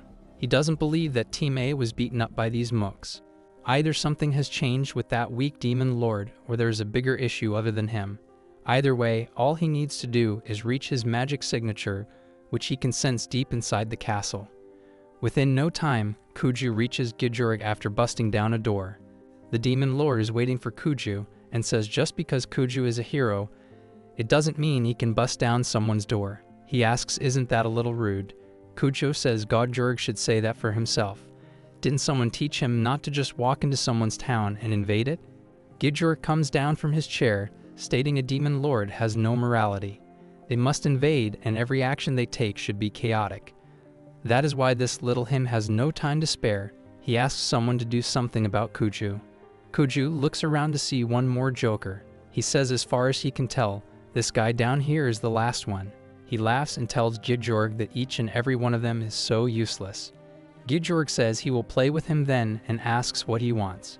Kuju takes out his sword and asks Gidjorg to come forward. Gidjorg says he just did this, so he is not in the mood today, but since he is a nice guy, he will indulge him in a bit of fun. He uses a magic called Velody of Rivolas, and 4 magic circles come out of nowhere. Kuju realizes that this is the same magic circle the Joker used in yesterday's competition. Kuju tells Godjorg that magic can be easily disarmed by just a little bit of inference. He asks the Joker if he didn't beat those guys with this. He asks the Joker to get serious already since someone is waiting for him back home. With that, Kuju makes his finger glow, which the Joker finds interesting. The Joker gets crazy and attempts to use a lot of magic spells at Kuju, but Kuju manages to get through each one of those. The Joker laughs, asking if this is Kuju's unique ability. Confused, Kuju asks the Joker why he knows about it since only the people at the academy should know about it. But the Joker laughs, saying he wonders why he knows that indeed. Maybe the little him here likes to study hard. Kuju says if Gidjorg was willing to go that far, then so be it. The Joker laughs, saying as Kuju's wish, he will personally turn him into minced meat. Kuju realizes that Gidjorg's power is getting stronger and stronger, and with that, the Joker converts into something else. He shows his full power to Kuju, making him question if this is the Joker's full power. The Joker, Gidjorg laughs, asking if Kuju is afraid of him now. He laughs, saying this is only 7% of it. He adds that it is too late to get scared now, because he has already decided to turn Kuju into pieces. But to his surprise, Kuju says as he expected, Gidjorg is too weak. This makes the Demon King as he asks Kuju to repeat what he just said. Kuju says he can understand now. He asks if Gidjorg is the only demon lord here. He asks if the Joker is not weak just because he is secretly the shadow of the demon lord or something like that, is he? This angers the Demon King, Gidjorg. He asks what is wrong with Kuju. He is treating him like a mook. He asks if Kuju is underestimating him. Angered, he says that he is done with playing, and uses his magic to unearth Kuju. But Kuju lets the Joker know that his magical interference won't help him. But the Joker says that with this magic, Kuju will be unearthed in agony. To his surprise, Kuju manages to escape the toxic magic and comes forward to beat the Joker, breaking his nose in an instant. Shocked, the Joker asks how Kuju escaped the magic spell. What kind of trick did he use? Kuju says he didn't do anything. It is just that he has been subjected to this kind of magic tens of thousands of times. His mentor is a Spartan. Get used to it is what they told him. This angers the Joker, and he asks Kuju if he is playing with him. But Kuju says that after taking his aim just now, he is sure of it. As he thought, Gidjorg is trash. Angry, Gidjorg says he will unearth him. He comes forward to grab Kuju, saying not to play with him. But Kuju dodged the Joker very easily. He uses his special sword to end the Joker. Lastly, he asks Gidjorg to tell him to go to hell, she said. After this easy victory, Kuju quickly heads back home. He was careless, he thinks. He should have known better. If there is anything that can defeat a hero from another world who is stronger than a demon lord, then there is only one. Meanwhile, in the city, the guards can be seen lying on the ground, and a stranger is smiling at the lifeless guards, while Kuju hopes that everyone is safe. That night, Kamari cannot fall asleep. She knows that tonight is Kuju's turn to patrol, but she needs to do something. She gets up to check up on Kuju, but cannot find him anywhere. Just then, Yuki comes out of nowhere, scaring her. She rushes to check up on him, happy to see that he is awake. She asks if it is okay for him to walk. Yuki agrees, saying he is fine. She asks him to wait and decides to wake up the doctor, but Yuki stops her. Kamari soon stands on the corner of the hallway, shocked by what lies in front of her. Many lifeless bodies of soldiers are lying on the floor, making Kamari wonder if it was Yuki behind all this. Yuki looks at her with an evil smile, stating he told her to wait. Trembling with shock, Kamari asks if it can't be possible. Yuki can't be the one who did this. Yuki laughs, saying Kamari is not very perceptive. But this is also what he expects from a dropout hero, the one who beat up those soldiers lying there, the one who cast a strengthening magic on that weak demon lord, but still couldn't win. So instead of the demon lord, he beat up those from Team A. He points at himself, stating it was all him. Kamari doesn't get it. She says she doesn't get even a single word Yuki is saying. Yuki says he must have a reason for this. Is it to deceive the demon lord's eyes? He asks if that kind of scenario happens. The villain has a sad past, something like that. But he uses his magic and says it would be nice if that were true, but isn't. Yuki uses the air raid magic at Kamari and breaks the status behind her. Shocked, Kamari asks if the air raid magic belongs to Kyouya. Yuki agrees, saying this is his unique ability. He has the ability of skilled eater. This thing doesn't just copy the other person's powers. It eats the root of its opponent and takes it away. He adds that it took him a long time to learn how to use this thing. When he was just summoned, it was practically powerless. Just when he was steadily gathering abilities from monsters, the guys from the academy showed up, taking away his prey, then treated him like he was some kind of failure. But then he thought to himself, everyone at the academy has got some kind of crazy abilities. That means if he devoured them all, he would be the most powerful person in the world. If he unearths them, he loses the root's power, so he has to keep them alive, which is something he doesn't like. On the other hand, as long as they are alive, he doesn't care how beat up they are. He asks Kamari to go ahead and turn herself into a fluid pulp for him and let him eat her. Kamari cannot believe that the guy who appears to be so innocent will turn out to be the main villain of the story. She doesn't want to give up and takes out her sword, stating she will stop him. But Yuka laughs, saying, is she going to stop him? He says not to make him laugh. He adds that Kamari is weak and uses his eating magic to trap her magic powers. He says that a weak dog like her sure knows how to bark. But before he could do anything, the silver ring Kuju gave her starts to shine. Yuka looks at the ring, wondering what is that ring, but ignores it, saying soon it will belong to him anyway. Yuka uses more power, and at this rate, even the ring cannot completely block it. Yuka asks Kamari to just give up already. A talentless person like her should just become fodder for the talented ones. If she knows what he is talking about, he asks her to drop her sword and calls her incompetent. But before Kamari could give up, Anri comes from behind Yuka with her sword. However, Yuka dodges the aim. Anki says she couldn't sleep, so she went patrolling. She tells Kamari that she doesn't get it completely, but asks Kamari if Yuka is the enemy. Yuka calls Anku a local hero and says she isn't invited here. But well, if he is going to make it look like the demon lord did this, it might be more convenient if Anri is unearthed. With that, he uses his magic at Anri, but she dodges the magic with magic-imbued sword. Kamari is shocked to see this. She thinks even though Anri lacks self-confidence, she is still very strong. Anri tells Yuka that he said incompetent shouldn't put down their swords, but wasn't it he who encouraged her to do so yesterday? He said her sword has kept this kingdom alive. She asks if that was a lie. She questions which one is the real Yuka. Yuka gets angry and uses his power with more strength while saying he just doesn't like being talentless. Anri is shocked to see the magic strength. She tries to compete, but the magic is way too powerful. At last, she gets injured and her sword slips from her hands, and she falls down. Worried, Kamari runs to check up on Anri. Yuka laughs and says Anri sent bad as she narrowly deflected his aim. As Kamari is trying to wake Anri up, Yuka says this was only a first-level spell, shocking Kamari. He looks at her and smiles, saying he likes that look on her face. He adds that there are 17 more to go and asks her to hold out until the end. As he is about to use the magic, he gets a signal and realizes that the demon lord is no more. Shocked, he asks who was it, since there shouldn't be anyone in this world who could unearth him. He then asks Kamari where's the other guy, Kuju. Kamari says Kuju is on patrol. Yuka ignores the thought and says things have changed. He says it is time for both of them to leave the world for good. With that, he uses his magic tempest. Kamari realizes that this magic is nothing compared to earlier. Again, she can't do anything.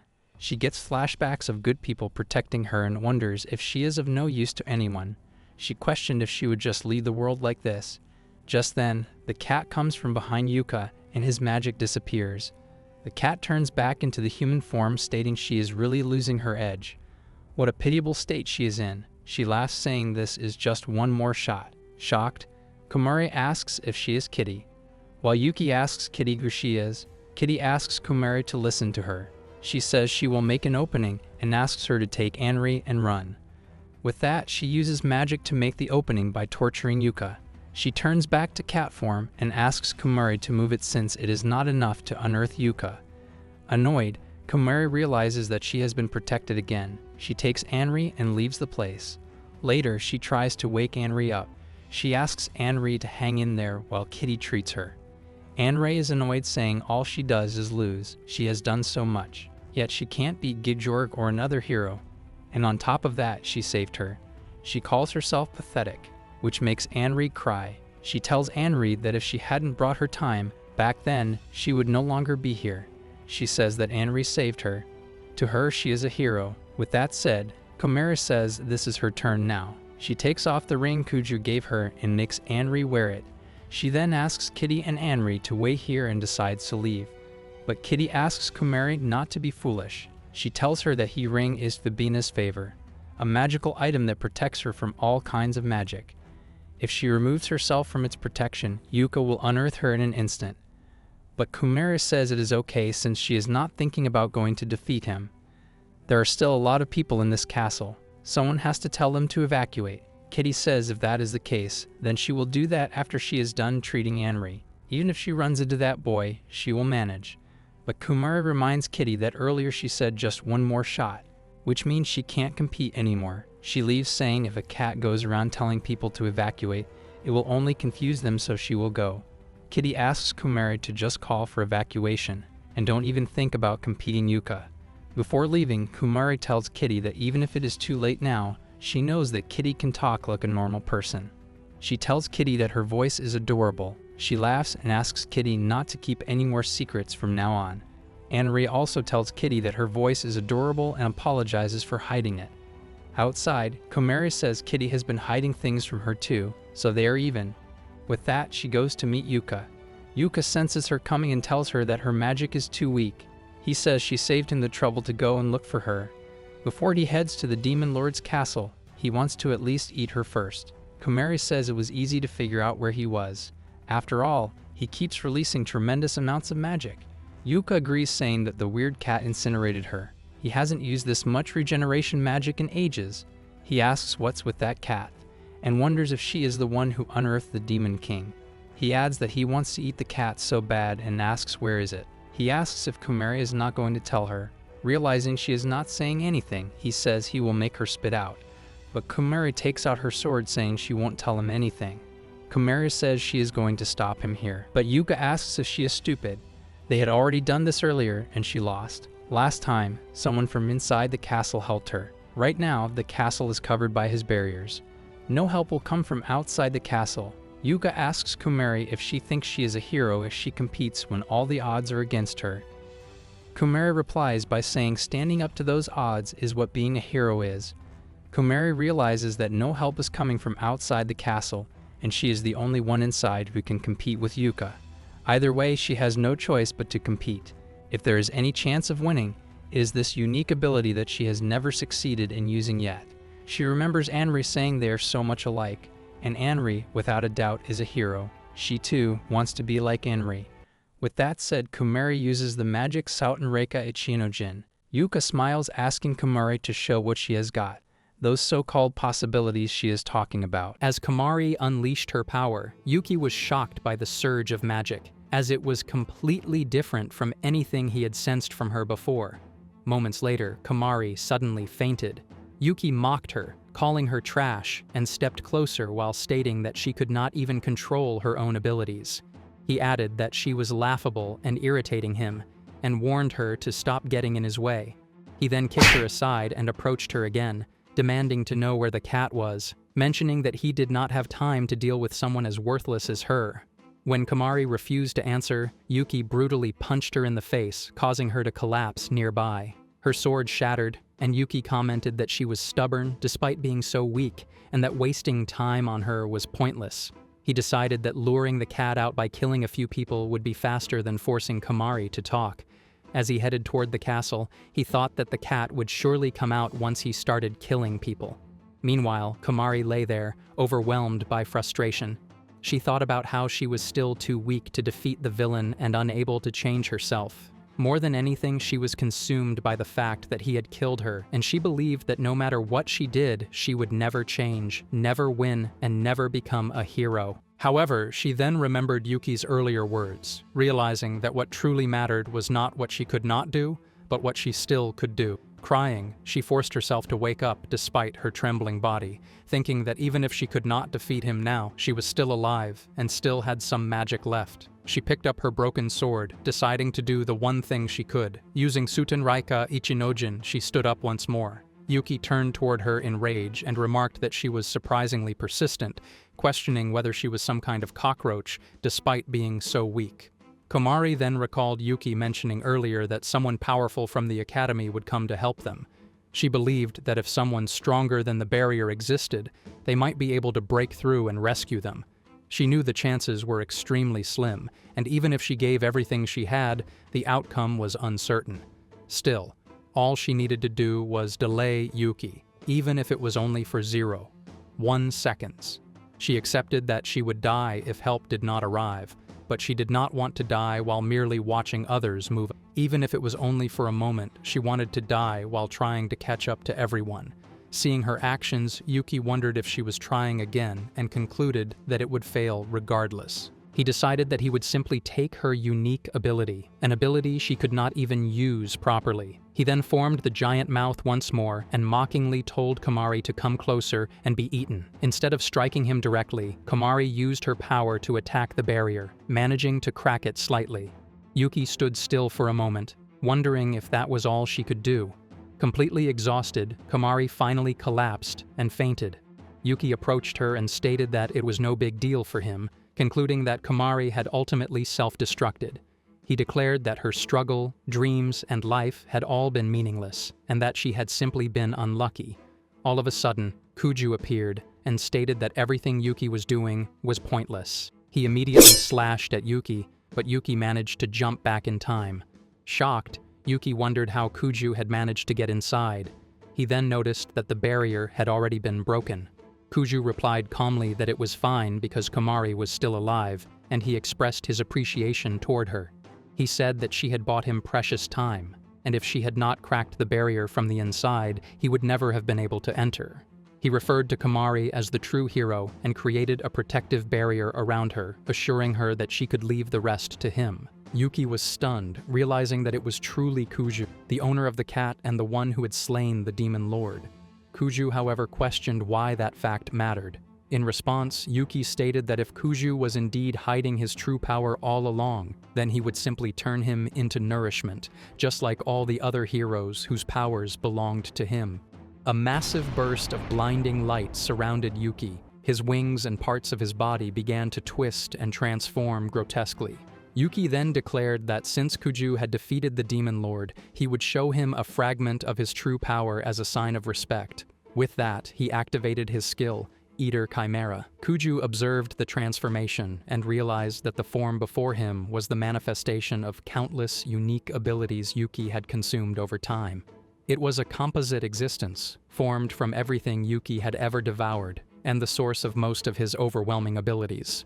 Yuki declared that he would devour everything, Kuju, Kamari, and even the cat. In response, Kuju agreed to fight him back, stating that Yuki had attempted to kill his friend and his cat, and that such a being deserved to be exterminated. Fury rising within him, Kuju drew his sword and declared that he would show Yuki the vast difference between a coward who relied on petty tricks and someone who had trained for ages. Kuju stated that he would ask Yuki only once whether he intended to surrender quietly.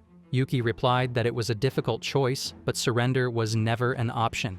With that, he launched an attack on Kuju using Weather Eyes. Kuju immediately felt the wind gathering intensely around him. Yuki declared that he would tear Kuju to pieces before he could even beg for his life. Laughing brutally, he rushed forward and attacked. Kuju quickly realized that the ability assimilated the user's body with the wind, allowing movement at extreme speed while nullifying most attacks. He understood that this was the final form of Arata's unique ability. However, Kuju calmly grabbed Yuki's hand, leaving Yuki utterly confused, as his body should have been fully merged with the wind. Kyouya explained that he was able to do so because he had trained until he could grasp even such things. Panicking, Yuki demanded to be released. Kyouya agreed, but instead violently ripped the wind armor away from Yuki's body. The armor was torn off at high speed, causing Yuki excruciating pain and sending him crashing to the ground. As Yuki wondered who Kyouya truly was, Kyouya drew his sword and stated that he was being completely serious. He explained that the person standing before him had nearly killed both his colleague and his friend, and had also tried to harm his cat. Because of that, whether it was Yuki or even the Demon Lord himself did not matter. Kyouya would not joke or laugh in such a situation. He warned Yuki to stop fooling around and fight him seriously, otherwise Kyouya would not be satisfied. Yuki agreed and charged at him with full power. His severed hand regenerated instantly, which made Kyouya realize that Yuki was creating a new body. Yuki confirmed this, explaining that his unique ability fed on life itself. Every life he had taken was stored as a spare, allowing him to create as many new bodies as he desired. He further stated that the number of spares he had accumulated from monsters alone was 1,435,000. In simpler terms, he claimed that this made him immortal. He added that no matter how hard others trained or how many wounds Kyouya inflicted, Kyouya would be the one to die first. According to him, a so-called failed hero like Kyouya could never defeat him. In response, Kyouya revealed that this merely brought him back to the days when he had fought monsters continuously for nearly 10,000 years. Yuki was stunned upon hearing this. Kyouya remarked that he had never bothered counting how many monsters there were in the end, but estimated that around 2 trillion sounded like a decent workout. Yuki scoffed and called Kyouya talentless, warning him to stop bluffing as if he were some great figure. Immediately afterward, Yuki launched an attack using the power Konju Zeppeki. Kyouya blocked the attack, anticipating that from the blind spot of the defensive wall, he would be able to strike Yuki with a magic-infused counterattack. He swung his sword decisively, slicing Yuki's body in half. However, he soon realized that Yuki had protected himself with a magic barrier and had used Kikitengu to blast Kyouya away, forcing him to land at a distance. After that, Yuki struggled to activate Engoku Kukatsu. Yet despite enduring all of those attacks, Kyouya remained standing. Calmly, he remarked that Yuki truly possessed many impressive skills he genuinely admired, and encouraged him to show even more. Kyouya then charged forward once again to attack. Yuki was left utterly shocked, wondering who Kyouya truly was and how he could remain unharmed after taking so many powerful attacks. At that moment, Yuki realized that Kyouya was not a failed hero at all. This led him to question what Kyuju's unique ability actually was. Kyouya revealed that he did not possess any unique ability. He added that if anything could be considered one, it would be his sword, but even then, he had not released its true power yet. At present, it was nothing more than an ordinary sword. He reiterated that he had said many times before that he was simply incompetent and nothing more than someone who had trained steadily over time. Yuki accused him of lying. Kyouya replied that he was completely serious, and since Yuki was finally beginning to take the fight seriously, he himself needed to become even more serious. Yuki grew visibly unsettled and wondered what kind of world Kyouya had trained in to become like this.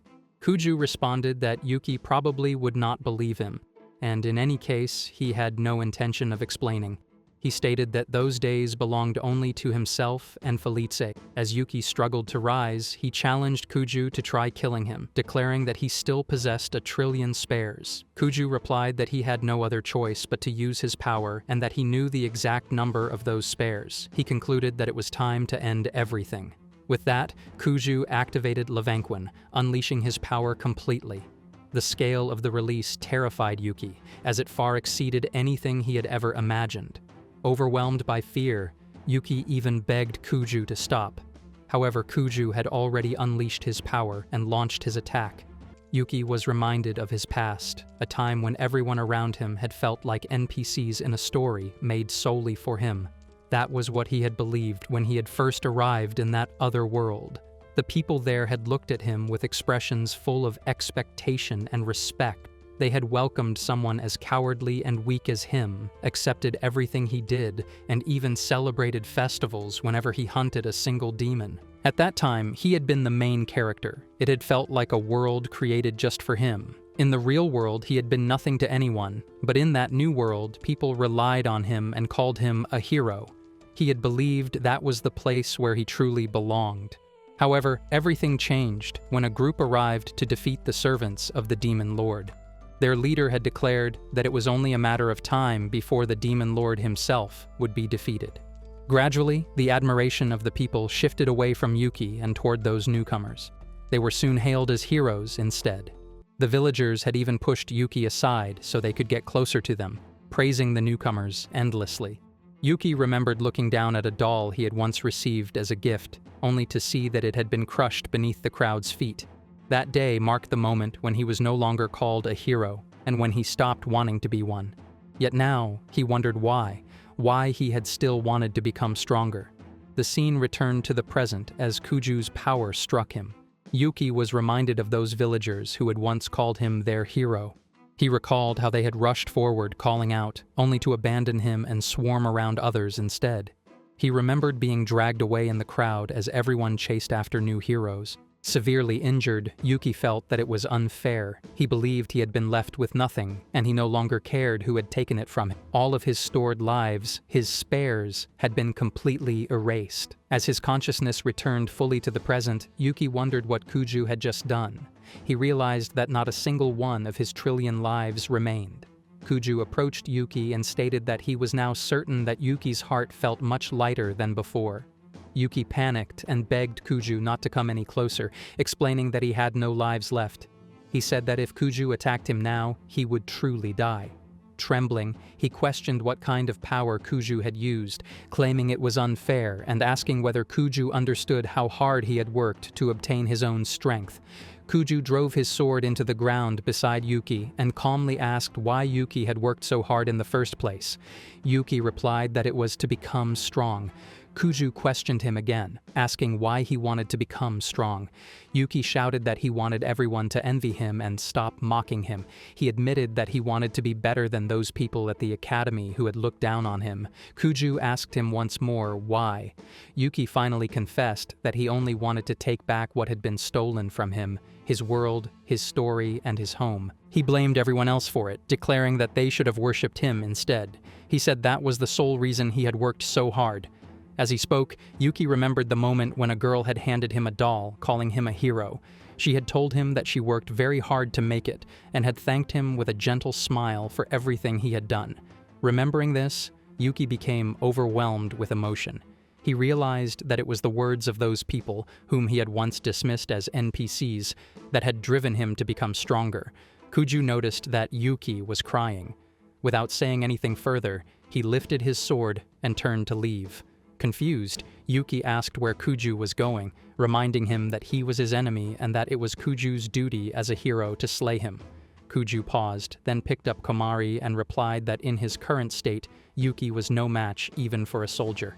He added that he did not care about what a hero's duty was supposed to be. All he wanted was to protect those he cared about. He concluded by stating that he was, after all, a failed hero. Kuju then left the scene. Yuki remained behind, staring at the mark left on his hand, crying silently.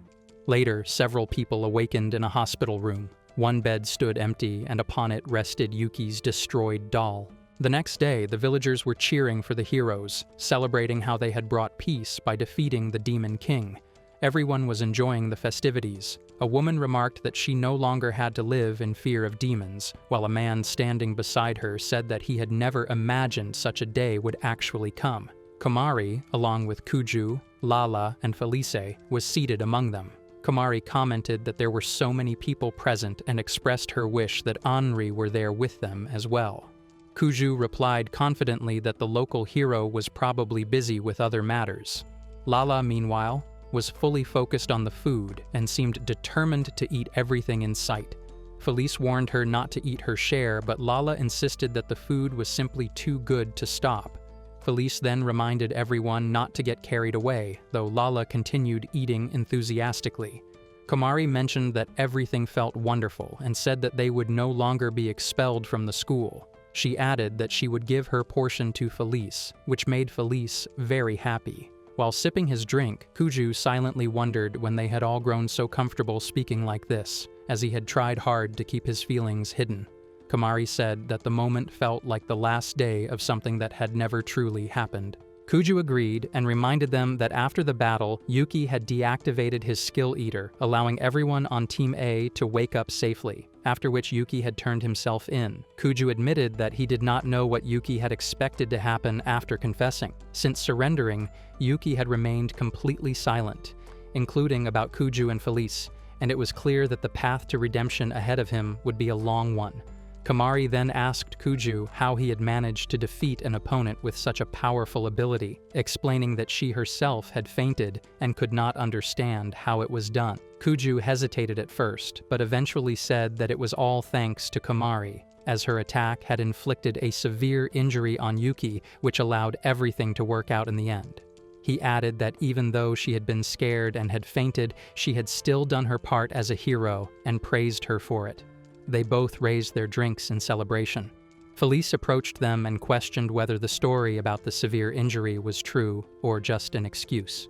Kuju replied that it was true and explained that they had succeeded in time because of Kamari, with Anri also helping her. He added that Felis had supported both of them as well and that they were all standing there because Kamari had helped him with the final head-on move. Lala then joined in, proudly stating that she had contributed too, explaining that she had woken up in the middle of the night to use the bathroom and discovered the soldiers collapsed. She added that she had been the one who called for help and had taken them to the infirmary. Kamari agreed and said that if even one of them had not been there, things would have turned out very differently. That was why she believed the victory belonged to Team Lala and to Anri as well. From a short distance away, Anri was quietly watching them as they enjoyed the moment.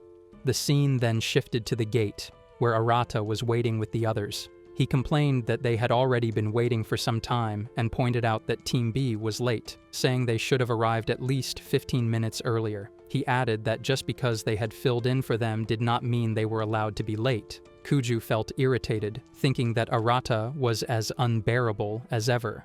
Kamari mentioned that she wanted to say goodbye to Anri before leaving, but she said that she could not find her anywhere. Just then, she noticed Anri calling out to her, and she went over happily. Kuju asked Arata if they could wait a little longer so they could say their goodbyes. Arata checked the time and told them to inform him once they were done. Anri thanked them casually as the local hero, explaining that she had come to say goodbye and to express her gratitude. Kamari wondered why Anri was wearing that hoodie again, remarking that she would not be able to see her face properly. Anri replied that it did not matter, but Kamari insisted that it did, explaining that she wanted to see Anri's face while saying goodbye. She then asked Lala and Felis to help her. Together, they pulled the hoodie away from Anri's face and saw that she was emotional. Anri shouted at them not to make fun of her by calling her a crybaby or a pathetic excuse for a hero. Kamari replied that they had not said anything like that. Anri tried to wipe her tears and said that she simply wanted to see them off properly, like a hero should. Kamari responded by telling Anri that she was a hero, as she had saved Kamari as well as the people of the country. Anri then called Kamari a hero too, saying that she had realized people in their position could become strong and were capable of changing the world. She hugged Kamari and admitted that she could not have done it without all of them, thanking them once again. Before leaving, Kamari asked Anri to take good care of herself, reminding her that even though the Demon Lord had been defeated, it did not mean another would not take his place. Anri agreed and declared that she would protect that world with her own power and defeat any future Demon Lord with her sword. It was now time for them to leave, and Kuju asked Felici how her first adventure had been. She replied that it had been very interesting and that there was certainly room for improvement. She added that she could now use the gate to visit many fascinating worlds. Kuju wondered what she planned to do next. Felis answered that the academy was still an option, as it was meant for heroes, and she was sure there would be plenty for a demon lord to enjoy. Besides that, she said spending time with them was not bad at all. She then asked Kuju about his own plans. Kuju replied without hesitation that he would go wherever Felis went, as that was where he belonged. Peter then suggested that they return to Lala's group. Kuju agreed to follow Felis's decision, thinking that if she chose to leave, he would go with her, and if she chose to stay, he would stay as well. In his mind, Kuju resolved to eliminate anything that stood in the way of Felis's journey. The scene then shifted to Felis, who was growing angry at Yuki, blaming him for everything that had. Rose was sitting nearby and remarked that Felis seemed furious, adding that her own dog had bitten her hand, which was quite embarrassing for a goddess. Felis shouted that he was a hero summoned by another goddess and that she had not known the full extent of his unique ability. Meanwhile, Rose was focused on an object and playing a video game, which she eventually won. Afterward, she told Felis that making such excuses made it seem as though Felis was not ready to be a goddess. She compared it to games, saying that even if cheats were needed, they should play to their heart's content and clear everything completely. She added that it was not amusing if they could not control their dog, just as games were not fun if they could not win. Rose then mentioned that a new game would be starting soon and encouraged Felis to take her revenge in that game. Felis wondered if the new game was a team-based simulated combat exercise. Rose confirmed that it was a team tournament meant to determine the strongest team in the school. She added that the game was going to be exciting and that she was looking forward to seeing which team would emerge as the strongest. Felis replied that it should be Rose's team, as it was the only team composed entirely of S-rank adventurers and was also known as Rosen's children. Rose responded that she could not wait for the game to begin. Kyouya, along with Kamari, Lala, and Felis, arrived at the 7th virtual district town of the academy. They could hardly believe their eyes upon seeing such a high-class area within the academy grounds. All the students gathered in front of Kyouya, who asked the new students to listen carefully. She explained that this was a town experience training program, a pseudo-city created by the academy within subspace. She added that the city was prepared for students like them, who were confined within the academy, and that all their shopping and internal entertainment would take place there. Kyouya reassured them that they did not need to worry, as the shops and services were no different from those in the real world. She explained that since they were not allowed to roam freely in regular towns with civilians, the academy had ensured they would not feel bored. She then announced that the same day was a service day to celebrate their first 6 months at the academy, so everyone was encouraged to enjoy the rest of the day. She further stated that the shopkeepers and service providers would not ask for money, and the students should go and have fun. Hearing this, all the students cheered loudly, so much so that Kyouya had to cover her ears. Kamari grabbed one of Kyuju's hands and urged him to get going so they could enjoy themselves. At the same time, Lala grabbed his other hand and suggested they go eat something.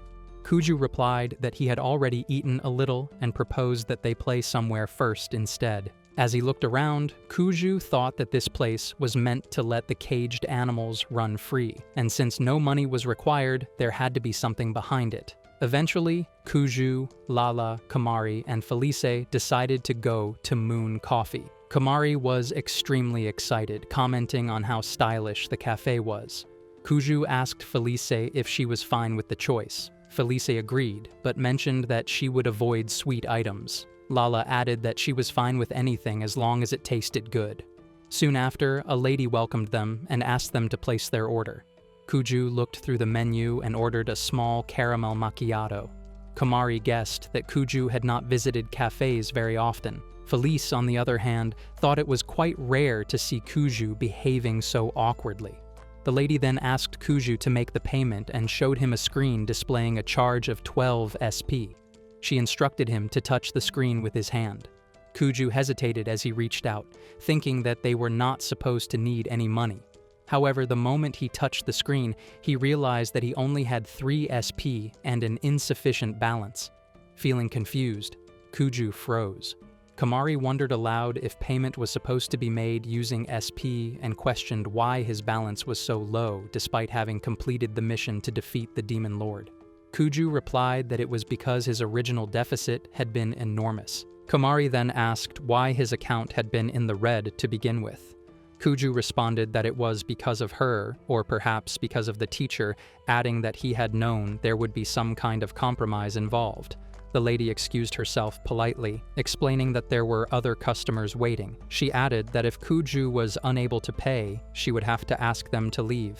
Soon after, Kuju, along with Kamari, Felice, and Lala, sat on a nearby bench, silently watching other people enjoy themselves. Kamari appeared dejected, though she remarked that she was still happy to be in the town, even if she could not do anything. Kuju felt downhearted as well, realizing that he could not even buy coffee for them.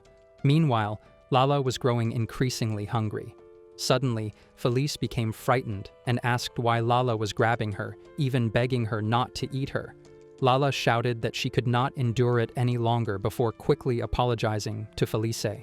Felice was left completely bewildered by what was happening. Just then, a girl approached them and offered Lala some food, telling her to try and hold on. Lala thanked the girl for the food, and Kamari recognized her as Kanon-chan. Kanon greeted Kamari warmly, mentioning that it had been a long time since they last met, and saying that she was glad to see Kamari doing well. Kamari apologized for the delay and introduced Kanon to Kuju, explaining that they had been close friends for a long time and that they had even been transferred to another world together. Kuju was surprised, as he had not seen Kanon anywhere around the academy before. Kanon explained that students who had scored an A rank or higher in the ability assessment at the time of admission were placed on a different curriculum. Kamari added that Kanon was extremely strong and had been the best in their transferred group. Kanon acknowledged this, stating that nobles, priests, and noble priests were generally the strongest. She then snapped her fingers to summon her partner, whom she called Carrot, revealing a Kamari explained to Kuju that Kanon was a spirit user and that her companion was a natural divine beast. Kanon greeted Carrot, saying that it had been a long time, and Kamari also greeted the unicorn afterward. Kanon then wondered whether Kamari was going to introduce her to the others properly, especially Kuju. Kamari agreed and revealed that Kuju was now her master. Hearing this, Kanon was confused and asked if Kamari was serious.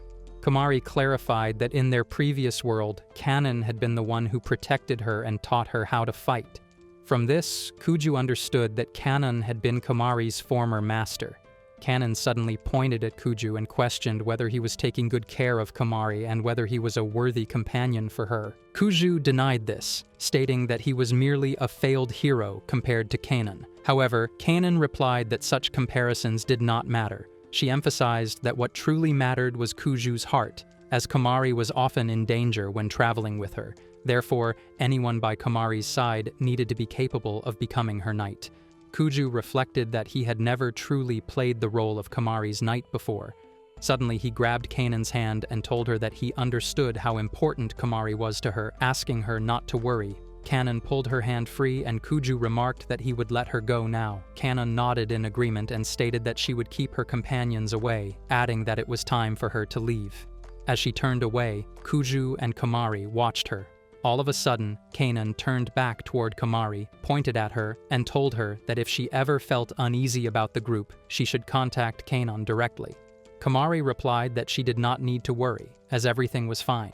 Kanon then turned to Kuju and warned him that he must act as Kamari's guard, as the tournament would begin soon, and they both needed to be prepared. Kanon then left, inwardly wondering about Kuju's power.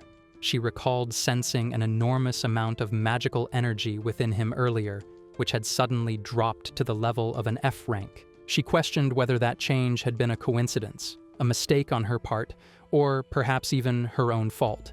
Meanwhile, Kuju and the others began to wonder about the upcoming tournament.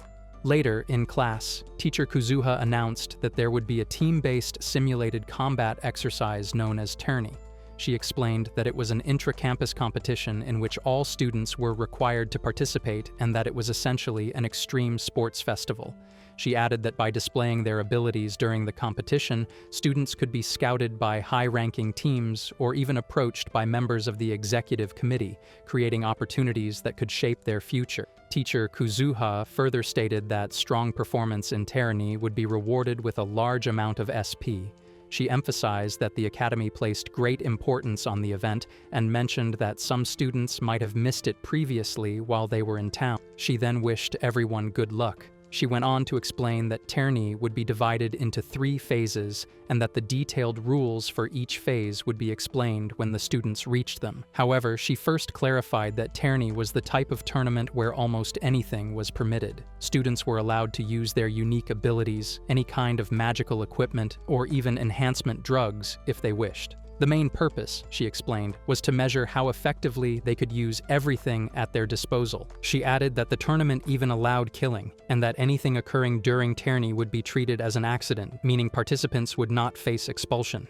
With a hint of excitement, she remarked that she wished she could join the competition herself. As Kazuha was finishing her announcements, Leslie added that the tournament would begin in a month and encouraged everyone to train hard so they would not get killed. At that moment, Rose suddenly appeared and asked whether Kazuha was talking about the tournament.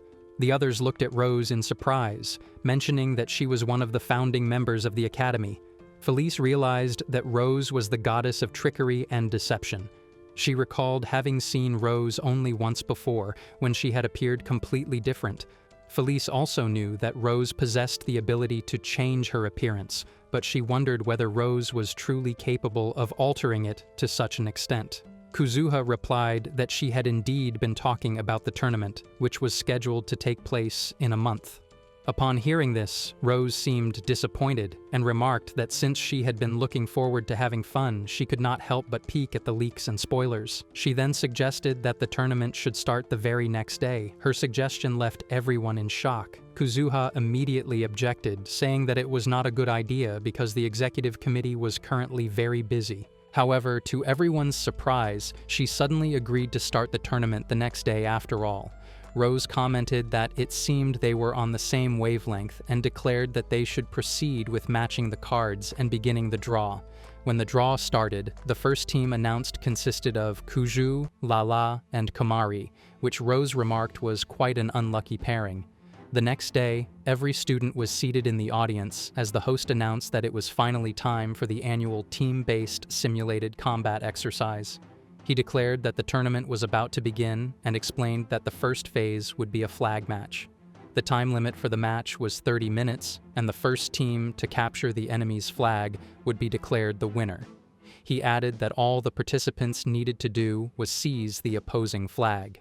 With that, he announced the beginning of the momentous first match and began introducing the contestants.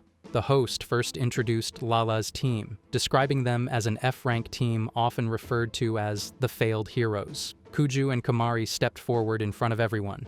Kamari then asked Kuju to look at the screen, noting that their images were flashing across it, and she wondered whether Lala and the others were watching them as well. Kuju thought that he could not believe how popular the first match was and felt uncomfortable standing out so much. Meanwhile, Lala and Felis cheered loudly for them from the audience. As for their opponents, the host introduced the 4th-ranked B-rank team in the school. He mentioned that rumors suggested they were likely to be promoted to A rank during that term. This team was known as Team Ariadne. Kuju looked at the screen and thought that facing such high-ranking opponents in the very first match would be difficult, especially with so many people watching.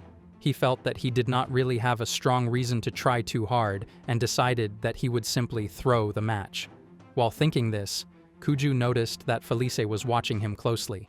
He believed that she did not want to see the hero she had helped being defeated in front of everyone.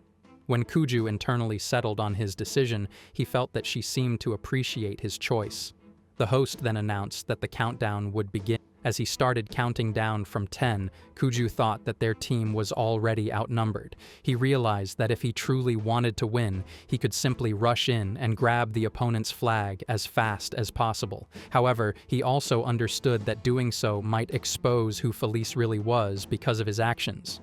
At that moment, Kuju came up with a plan and told Kamari that he would focus on defending their flag. He explained that since the opposing team had twice as many members, they would likely concentrate on attacking and overwhelming them with their numbers. He added that this would give Kamari the perfect opportunity to take advantage of the situation and capture the enemy flag. Kamari agreed with the plan as the countdown continued to decrease. She prepared herself, gripping her sword, and remarked that it was their first time working together as master and student. When the countdown finally ended, Kuju signaled for her to move. Almost instantly, the host announced that the first round was already over. Kuju was confused, and when he turned to check their flag, he realized it was no longer there. He then saw that the opposing team was holding his team's flag. The host announced that Ariadne's team leader, Natsue, had displayed her skill, Coordinate Shifter, in full view. By swapping spatial coordinates, she had effortlessly secured the flag, causing the match to end in just 1 second. The audience was left completely stunned, as the encounter could barely be called a match at all. Many spectators questioned whether the opposing team had any motivation to fight, and even mocked the absurdity associated with Lala's team name. Kuju looked at the leaderboard and saw that he had already been marked as the loser. Some people in the crowd even muttered that what had happened felt like blatant cheating. Over the following days, the losses continued relentlessly. On the second day, Kamari was hypnotized into surrendering. On the third day, the team was teleported out of bounds and disqualified. On the fourth day, the enemy captured the flag through an interdimensional tunnel. As a result, they lost every single match they participated in. One evening, while Kuju was giving Felis a back massage, she commented that the situation was truly pathetic. Kuju replied that their defeats were caused by those absurd abilities and argued that it was nothing short of cheating. Felis then wondered aloud why Kuju had not shown his true strength. Hearing this, Kuju reflected briefly before responding that she already knew the reason. Suddenly, Felis turned serious and remarked that Kuju had to fight in a way that kept others from noticing him, and she admitted that such a restriction must be incredibly difficult. She added teasingly that if he did not win soon, he would have to keep giving her massages like that again. Feeling embarrassed, Kuju immediately pulled away from her. Felis laughed and remarked that even after 30,000 years, he still had not gotten used to such situations. She urged him to hurry up and secure a victory, warning that otherwise he would have to endure that same routine of palpitations and shortness of breath for hours every day. Kuju thought to himself that such a situation would truly be terrible for his heart if it continued forever. He then reminded himself that the first phase consisted of only 5 matches, that winning granted a large number of points, and that they needed to win at least 1 match to stay in the competition. All of a sudden, Kamari entered the room and announced that she had obtained new information about their final match. However, she abruptly stopped speaking when she noticed a girl clinging to Kuju in that state. Upon witnessing the scene, her body began to tremble as she took in the sight of a man and a woman alone in the same room, seemingly intertwined, bathed in faint crimson light and illuminated by the sunlight reflecting off their sweaty skin. Kuju immediately told her to stop making the situation sound so poetic. It was then revealed that Kamari had misunderstood the scene entirely and assumed that they had become lewd degenerates because of the continuous losses they had suffered. Kuju asked her whether she truly believed he would so easily turn into such a person. After that, he stood up and urged her to get to the point, asking what she had actually come to say about the final match. Kamari then explained that their last opponent had been decided and that the opposing team was called Hoshiyomi no Yakai. At first, it seemed reasonable to assume that they were facing yet another A-rank team. However, Kamari clarified that this was not the case. She revealed that their opponents were an F-rank team whose abilities were centered around appraisal and divination, rather than direct combat. She added that this gave them a genuine opportunity to win. Hearing this, Kuju felt relieved and expressed confidence that they would secure victory this time. He also thought to himself that his days of being teased by Felis would finally come to an end. Felis came over and asked whether her massage session had ended.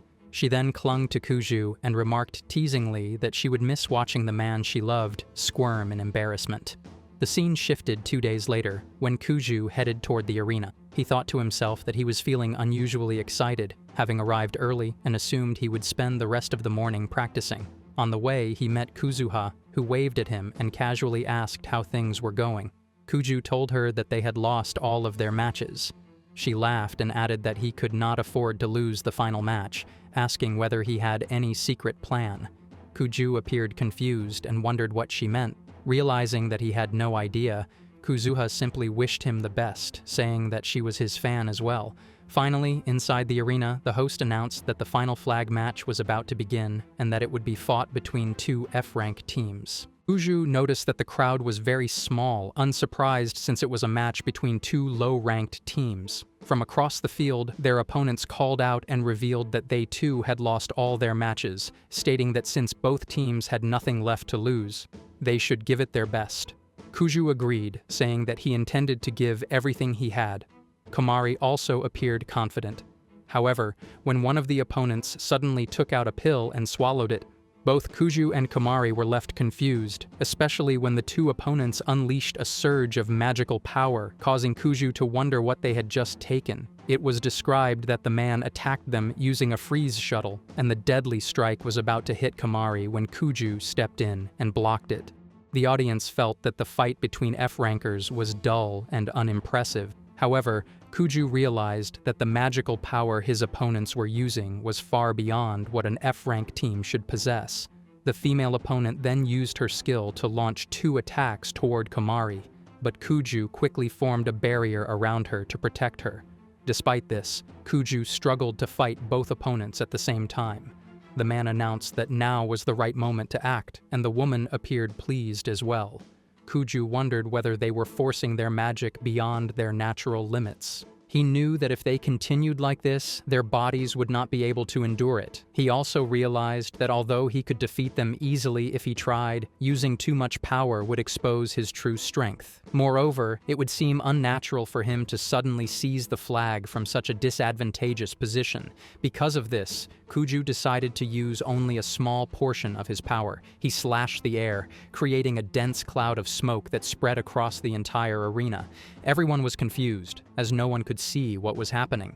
The opponents soon noticed that Kuju was no longer where he had been standing, and when Kamari called out, one of them moved in to attack her. That moment, Kuju suddenly appeared beside the man with an eerie presence and calmly told them that he would simply give them the win, instructing him to keep his right hand open. He then grabbed the man by the collar and violently threw him toward the flag. As a result, the man accidentally captured the flag himself. When the smoke finally cleared, everyone realized that the Lala team had lost all of their matches. Kuju immediately went to check on Kamari and asked if she was all right. She confirmed that she was fine, but apologized for not being of much help. She also wondered aloud whether the opponents had originally planned to use the smoke as a diversion to steal the flag. Kuju admitted that he thought the same. After the match, as Kuju and Kamari were walking together, Kamari remarked that Lala and Geetha were probably still in the audience and suggested that they go join them. Kuju replied that it would be somewhat embarrassing to show up after losing all of their matches. Just then, Kanon approached and asked Kamari if she was all right. She carefully examined Kamari, asking whether the fight had been frightening and if she had suffered any injuries. Kanon insisted that Kamari come to her room so she could treat her. She then glared at Kuju, prompting him to apologize for not being able to secure a single victory for Kamari. However, Kanon surprised him by praising his efforts, saying that he had done an excellent job protecting Kamari. Kuju responded that he had only done so because they were friends, and Kanon agreed. Kamari then smiled and teasingly asked when Kuju and Kanon had become such close friends.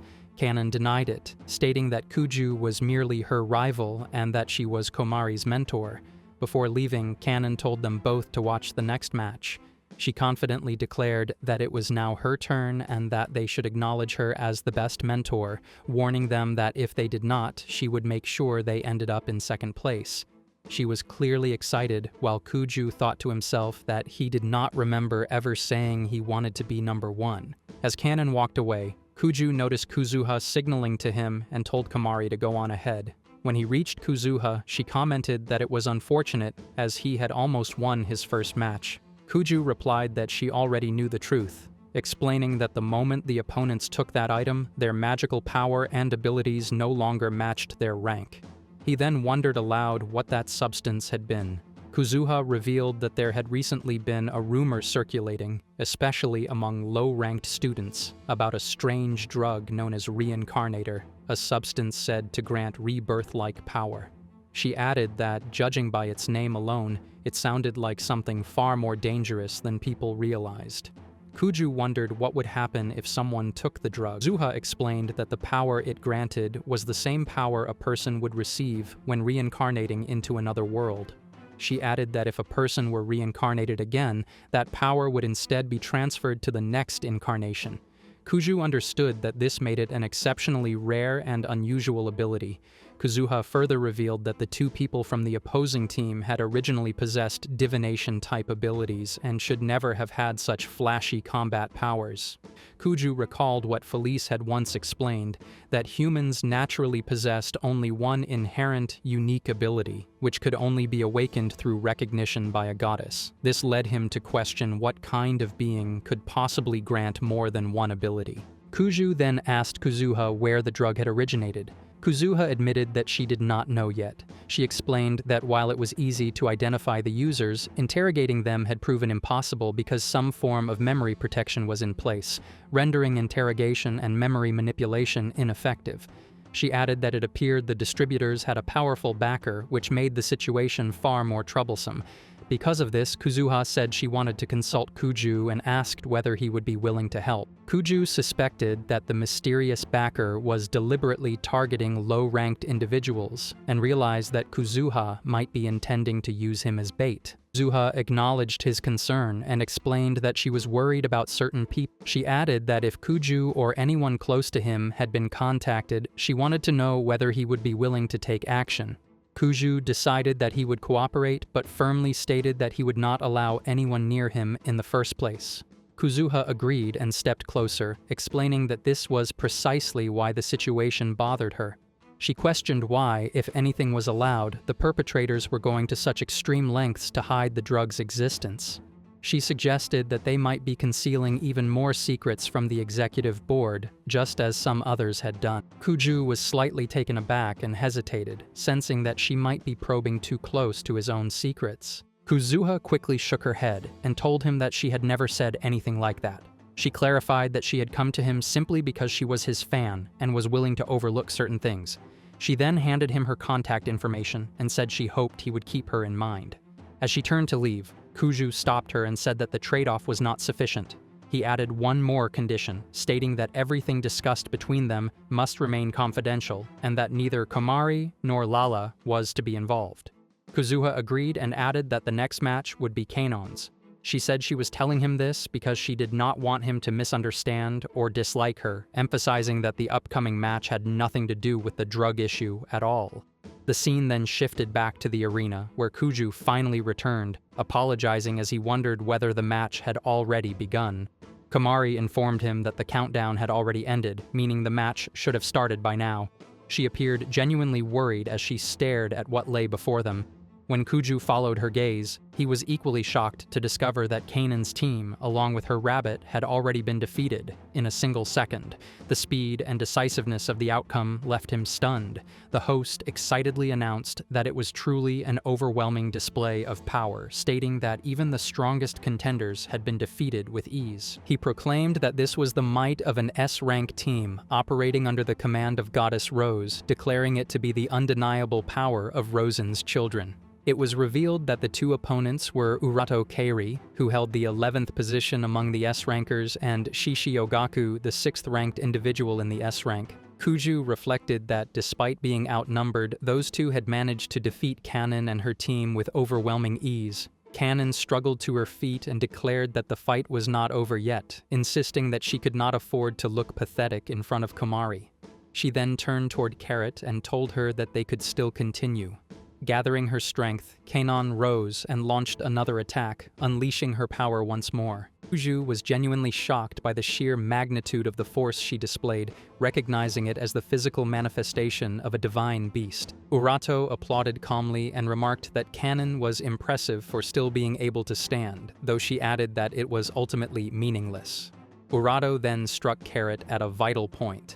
The sudden impact left Kanon frozen in shock as she coughed up blood. Moments later, she realized that Carrot's body had been completely shattered into pieces. Kamari, shaken by the sight, asked Kuju what had just happened to them. Kuju explained that this was the weakness of a spirit user. Any damage inflicted upon the spirit was directly transferred to the user as well. Hearing this, Kamari felt an intense sense of dread settle in her chest. Shishi then laughed mockingly and commented that Kanon's expression was particularly entertaining. Urato agreed, saying that she truly enjoyed seeing such expressions on a woman's face. She coldly told Kanan not to fall asleep yet and urged her to show them more. She then used her power to trap Kanan's body inside a sphere, and Felis immediately felt that the situation was turning grim. By observing the magical threads, visible only to Kuju and Felis, Kuju understood just how powerful Kanan's opponents truly were. Urato hurled Kanan toward a nearby ball-like structure, taking full advantage of her helpless state. Even then, Urato did not stop and continued tossing Kanan around mercilessly. Kamari, terrified by the sight, said that it was horrifying to watch. Kuju noted that although the two opponents could have simply captured the flag and ended the match, they deliberately chose not to. Urato then approached Kanan and mockingly reminded her that she had earlier claimed she would show her pride. She remarked that Kanan now looked nothing but pathetic and asked whether she intended to surrender, adding that the match would end if she did. Somehow Kanan managed to reply that she would not surrender. Urato tightened her grip and said that she respected Kanan, admitting that she could hardly believe Kanan still refused to give up after everything she had endured. She added that Kanan must have grown accustomed to being unmatched and unchallenged. Urato continued that Kanan's lofty pride would soon be smashed into the ground. She declared that she would drag Kanan down and break her completely. Kamari desperately wanted to stop it. Urato finally released Kanan, sending her crashing toward the ground. However, before Kanan could hit it, Kuju rushed forward and caught her, shouting that it was already enough. Urato was confused and questioned who Kuju was and why he had stepped into the middle of the match. Kuju replied that Kanan had already surrendered and that the match was over, telling Urato to return to her side. Urato countered that she had not yet heard Kanan surrender and said she would ask her again. She warned Kuju that if he did not wish to die in the arena, he should take Kanan and leave immediately. As Urato prepared to attack once more, Kuju swung his sword, slashing in her direction to stop her. Immediately afterward, Kuzuha took the microphone from the host and announced that the request to forfeit the match had been acknowledged and that Rosen's children had been declared the winners. She added that the student who had intervened at her request to stop the match deserved recognition. Kuzuha then ordered Rosen's children to leave the arena at once and instructed the medical staff to take Kanan away for treatment. Shishi also addressed Urato directly, stating that she had gone too far and that it was time for them to leave. As Urato turned away, she remarked that she would remember this. Kuzuha then commented that Kuju had previously said the trade-off was not enough and added that this incident made them even. Kuju smiled faintly and watched as Kanan was carried away. He thought that she would be fine, but just then Kanan grabbed his shirt weakly and thanked him. Kuju told her that she had fought remarkably well. Soon after, Kamari arrived along with Lala and Felis. Watching them, Kuju thought to himself that he had become entangled with some truly troublesome people. High above the arena, an unknown woman silently observed everything that had transpired. The scene shifted to the classroom, where Kudo was appreciating the students, stating that the first phase of the tournament had ended. She remarked that it was fortunate there had been 0 deaths, although there were a few serious injuries. She added that as long as there was life, there would always be hope. Kuju watched her silently, thinking it was astonishing that she could say something like that after witnessing the disaster the previous day. Kuzuha then suggested that they return to business, saying she would explain the second phase. She explained that the next phase would take place in the Forest of Deception, a subspace area, and would last for 2 weeks. According to her, the forest would be filled with monsters, each carrying point marks scattered throughout the area. She stated that the phase would revolve around collecting these marks, and the team's rankings would be determined by the total points they gathered. She further explained that the final points would be converted into SP, meaning the participants should give their best if they wanted to earn money. She emphasized that points could also be taken from other teams. High-value monsters would be stronger and attract more competitors, while low-value monsters would be weaker but would require collecting a large number of them. She also warned that points could be stolen at the very end, and mentioned the existence of one incredibly high-value bonus monster. Zuha concluded by saying that it was up to the teams whether they wanted to slowly collect points while avoiding conflict, earn points quickly and try to stay ahead, or aim for a comeback by stealing points at the end. She advised them to think carefully about how they would act. One student stated that they would need some time to make a strategy. Kuzuha agreed that it was a good idea, but added that the phase would begin immediately. She snapped her fingers and everyone disappeared, reappearing inside the forest.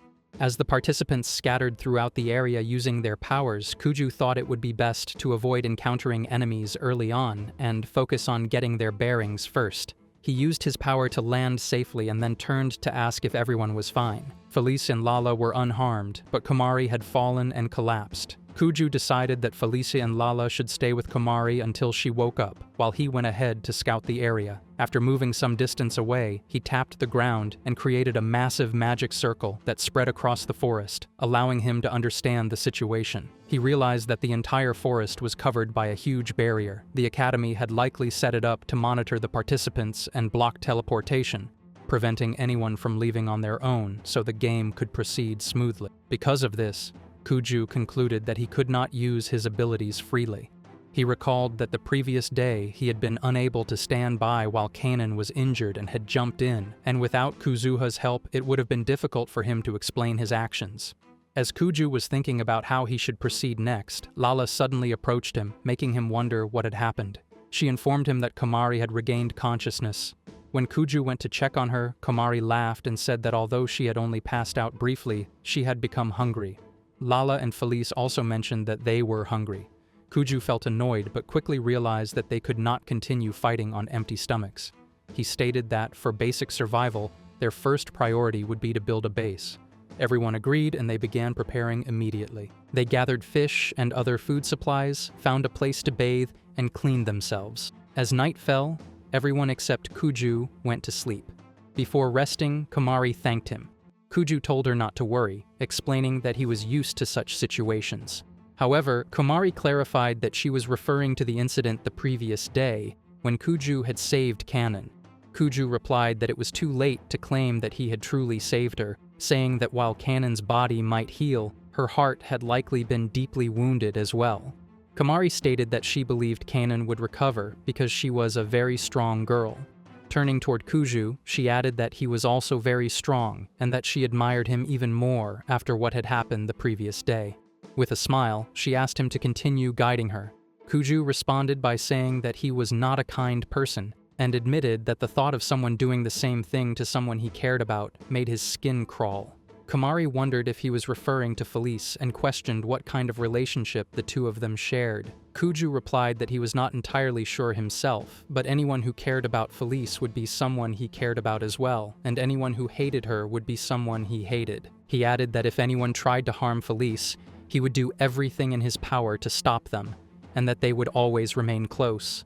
At that moment, Kamari noticed something behind them, a monster.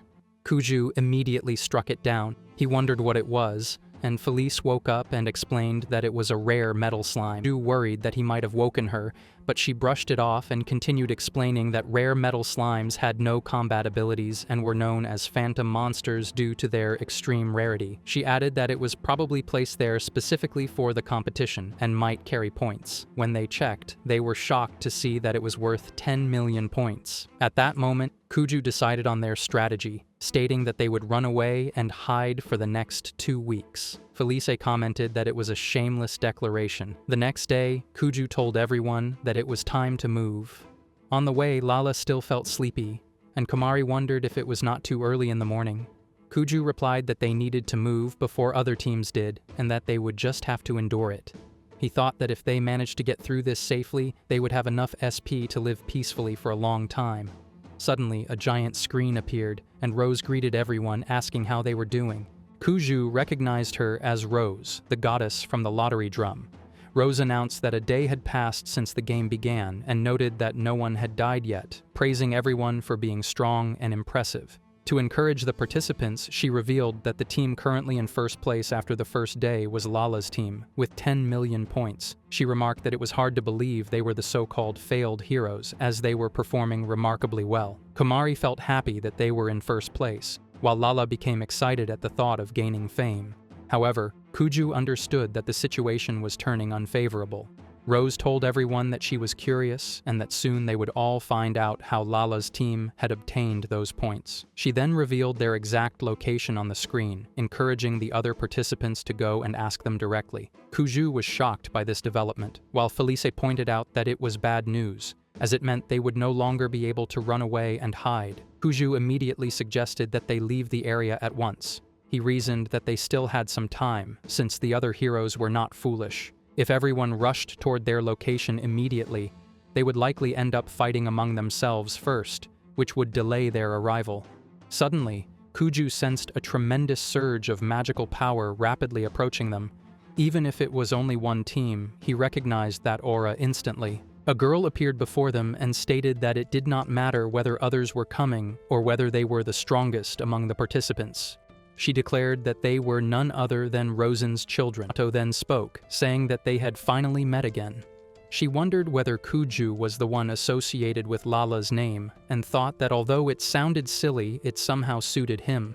Kuju, on the other hand, had not expected them to appear so quickly. He had genuinely wanted to avoid fighting S-rank opponents, especially with Lala and Kamari present. He proposed making a deal, saying that he would hand over all the points if they allowed him to leave. She mocked him, remarking that for someone who had tried to pick a fight with them the previous day, he seemed weak and rather pathetic. Kuju admitted that it was indeed pathetic, but insisted on negotiating. However, Kamari stepped forward and refused outright, stating that the person in front of them had hurt Kana, stopped her from surrendering, and had even tried to kill her. Because of that, Kamari said she could never forgive them. Urato asked if Kanon was Kamari's friend, and sneered that they were all the same, people who could not judge the difference in ability, failed to understand their own standing, and merely screamed and struggled. She added that watching a woman writhing in pain was amusing and declared that she would slowly torture Kamari to death, just like Kanon. Kuju immediately told her to stop. At that moment, another woman suddenly appeared, causing Kuju to feel confused about her identity. Urato addressed the newcomer as Hina and remarked that she had finally arrived, adding that she herself was enjoying the situation. She told Hina to wait until she was finished. Hina refused, stating that wasting time was pointless and that they should quickly take the points. Urato was clearly irritated, but agreed, mentioning that Hina never backed down in such situations. Shishi then spoke up, saying he would handle it instantly since he had not gotten the chance to fight during the flag match. Hina questioned what they were even arguing about. Urato responded by telling Hina to do it, commenting that she was always lazy, while also expressing her own desire to finish things quickly. As they discussed their approach, Kuju realized that Rosen's children consisted of 3 members, which made the situation worse. He suspected that he would no longer be able to hide who he truly was. Urato expressed her annoyance and declared that she would end it in a single strike. She attacked Kuju using Florantia. Kamari was shocked by the overwhelming magical power and realized that the spell was far stronger than she had expected. Kuju concluded that escaping with everyone would now be extremely difficult. He felt regret, thinking that he would have explained everything to Kamari and the others and asked them to keep his identity secret. However, he now drew his sword, deciding that he had to ensure none of them could reveal anything. Suddenly, a massive explosion erupted between them, leaving everyone confused. A man appeared and stated that Rosen's children always hunted the weak, but that their reign would soon end with the new power he had obtained. He declared that Rosen's children would be wiped out, though the time was not yet right, and suggested that they would meet again soon. Kuju's team was suddenly surrounded by a barrier, wondered if it was a form of transfer magic. He realized that he needed to defend himself but was unable to do so. When he tried to reach the others, he found that Kamari, Felis, and Lala had already disappeared. He wondered who was behind this sudden interference. Prado questioned whether it was another team or someone specifically targeting them. Hina replied dismissively that it was probably some idiots who had missed the most important person, the one holding the points. Kuju then asked if they knew anything about the person who had used such an unusual ability, though coldly replied that she did not know and had never seen such a unique power before. She added that there were always fools trying to become S-rank and that it was probably one of them. Kuju thanked her, which made Urato question whether he was planning to leave on his own. Kuju then dropped the 10 million points, stating that it was what they had wanted anyway. He added that he did not have time for them, as he needed to find the person who had interfered earlier. He silently hoped that the others were safe. Rosen's children were confused by the fact that Kuju was chasing after someone else. Urato commented that he needed to grow up and then looked at the points, stating that it was no big deal since they had achieved their goal. Having lost interest after being interrupted, she said they should leave. She noticed that Hina had already disappeared. Shishi laughed and remarked that it was one of Hina's bad habits. Urato remarked that Hina was extremely selfish and commented that she and Urato should ask Rose to scold Hina at least once. However, she immediately dismissed the idea, admitting that it would be pointless since Rose and Hina were quite similar by nature. She added that Hina was solely driven by the pursuit of power. The scene then shifted to Kamari, Felice, and Lala, who found themselves sitting inside a vast hall. They were confused about where they had been brought. Kamari turned to the others and asked if everyone was all right. Lala confirmed that she was fine, while Felice observed that it appeared they had been separated from Kuju.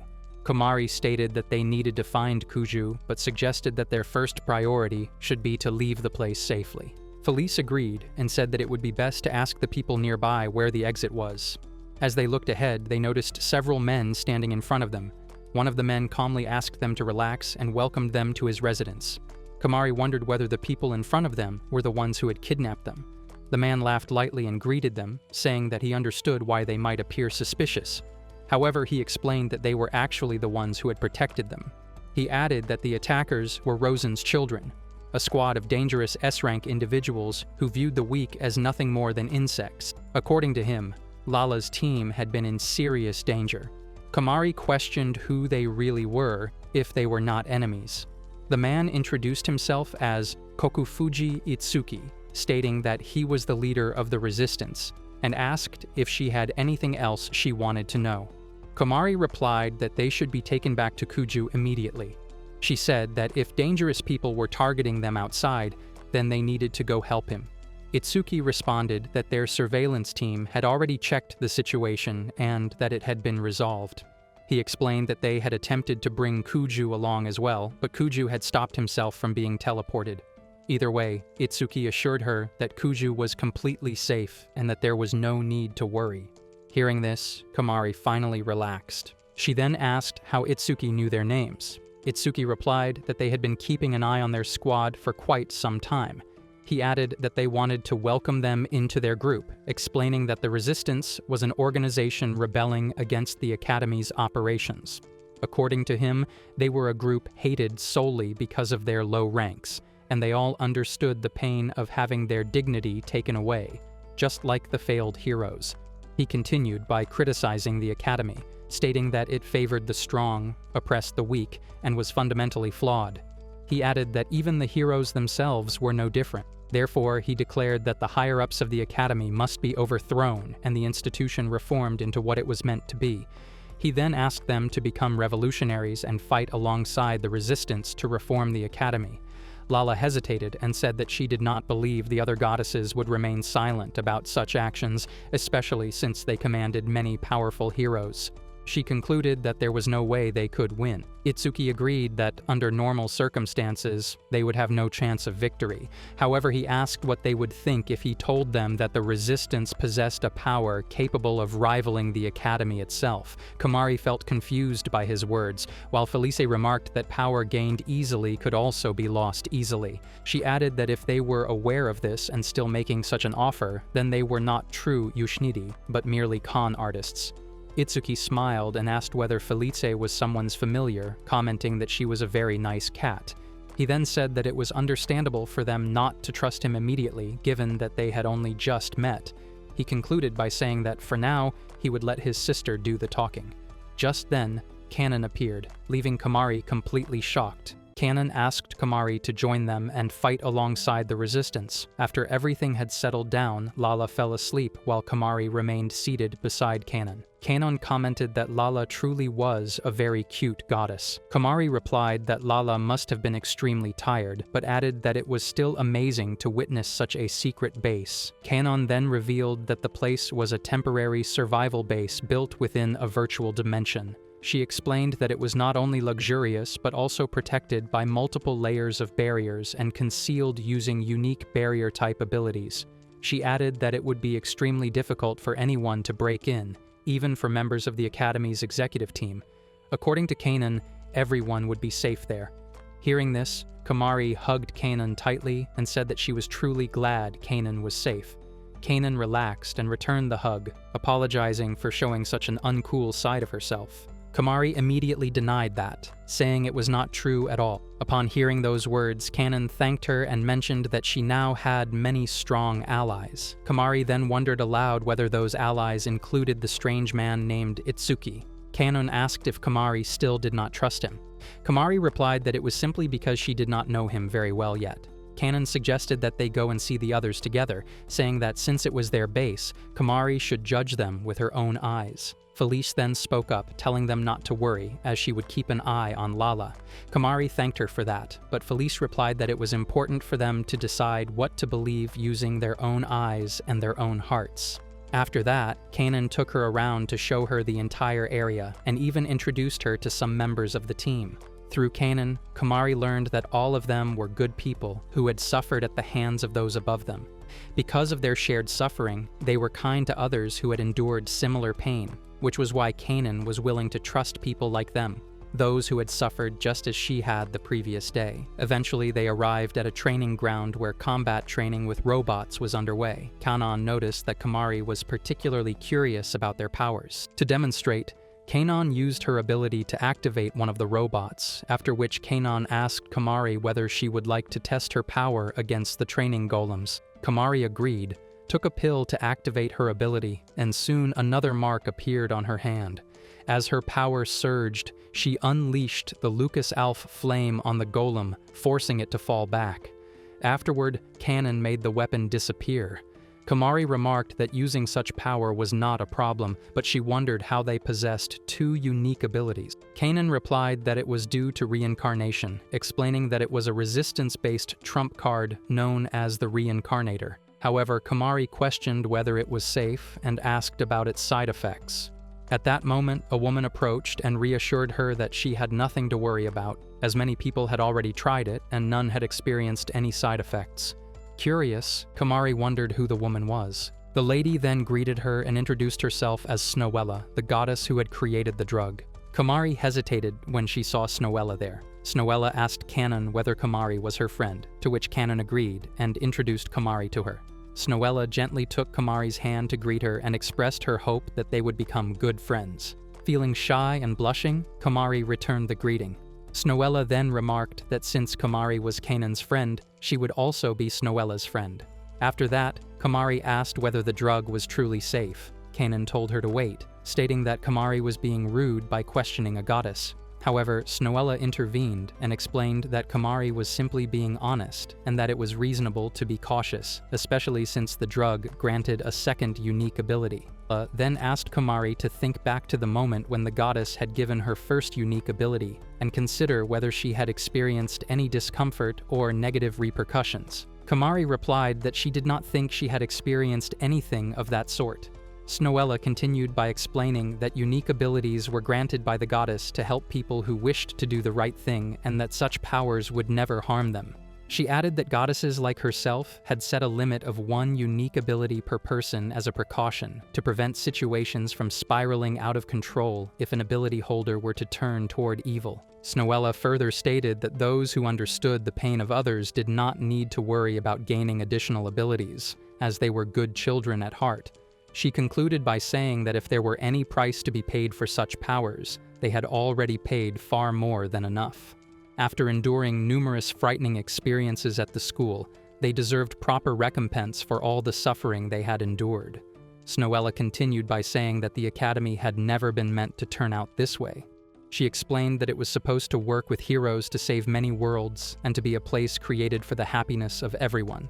She sincerely apologized, stating that everything had gone wrong because the goddess herself had been useless. At that moment, Kanon tightly held Snowella's hand and told her that it was not true, adding that at the very least, Snowella was doing everything she could. Snowella thanked her and said that she would not allow herself to be discouraged again. She then turned toward Kamari and said that it did not have to happen immediately, but if Kamari was willing to work with them to make the academy a better place, they would gladly accept her strength. After saying this, Snowella left. Kuju and Kamari were left behind, and Kamari began to think that Snowella might be the creator of the suspicious drug, which made her view Snowella with some doubt as well. Noticing Kamari's hesitation, Kanon wondered aloud whether what Snowella had said was enough to convince her. She then explained that Snowella had broken the rules of the goddesses to create the reincarnator, and was the only one trying to fix the distorted academy. Kanon also mentioned that several of her teammates were still hospitalized. Kamari was shocked to hear this. Kanon clarified that although their bodies were fine, their minds had not healed so easily. She said that everyone still trembled in fear when they thought back on what had happened, and some of them had even considered losing their memories and abilities just so they could return to normal society and forget everything. Kanon admitted that she had thought the same at one point, but after receiving an invitation from the Resistance and being reincarnated, she had decided to fight again so that no one else would have to suffer the same fate. Kanon then showed Kamari the pill, telling her that it would put her at ease and that having Kamari by her side would mean a great deal. Suddenly, a siren blared as the alarm rang. Kanon explained that it was a rally call, as a low-rank team was being attacked somewhere again, and said she needed to go help them. However, Kamari asked her to wait, saying that she wanted to go as well so she could see everything with her own eyes. Hearing this, Kanon was delighted and told Kamari to follow her. A few people had already gathered in the hall where Itsuki informed everyone that he had received a report from the scouting team. According to the information, their weaker comrades were once again being made to suffer. He urged everyone to move out and bring the perpetrators to justice. A magic circle appeared beneath them, and in the next moment, they vanished and reappeared in a forest. Kamari looked around in confusion, and Kanon explained that this was the same place Kamari had come from, the Forest of Deception. Nearby, they noticed several students arguing. Some were discussing whether they still had any points left, while a group of bullying students demanded that all those points be handed over. One girl was severely injured and pleaded with them to leave her alone, explaining that she wanted to use her remaining points to buy a leaf pass so she could see her family. One of the boys responded coldly, saying that it did not matter if a D ranker like her lost her memories and abilities and that she should simply drop out. He dismissed those memories as useless. Hearing this, Kamari and the others confronted the bullies, asking whether they were members of the A-rank squad proto-force. The leader of the group stepped forward, mocking their magical power and wondering aloud whether they were just low-rank trash. He questioned why such insignificant weaklings had gathered there. Itsuki responded by stating that they were there to stop such barbaric acts. The bullies burst out laughing, calling them F-rankers and warning them not to make things more amusing, as they intended to take their points as well. The leader then revealed his wings. Seeing this, remarked that it was truly shameful. He stated that he would take the pill so that people like them could finally understand how it felt to be weak. Every member of his team followed suit and consumed the pill before launching their attack. Although their appearance seemed strange, their power was overwhelming, and they quickly began defeating the bullies. The enemy leader shouted for a retreat, but they were intercepted. As Itsuki approached, he questioned where they thought they were going. He asked whether they had ever listened when the weak tried to speak, or whether they had ever shown mercy or allowed anyone to escape. Since the answer to all of those questions was no, he ordered his team to strike them once again. As the attack continued, Kamari watched in fear. Itsuki then declared that they would now teach them the true feeling of being weak. Kamari was deeply shocked as she wondered whether that was truly the full power of the drug. The realization filled her with anger, and she shouted at Itsuki, demanding that he stop immediately. Itsuki, however, was confused and did not understand what she was asking him to do.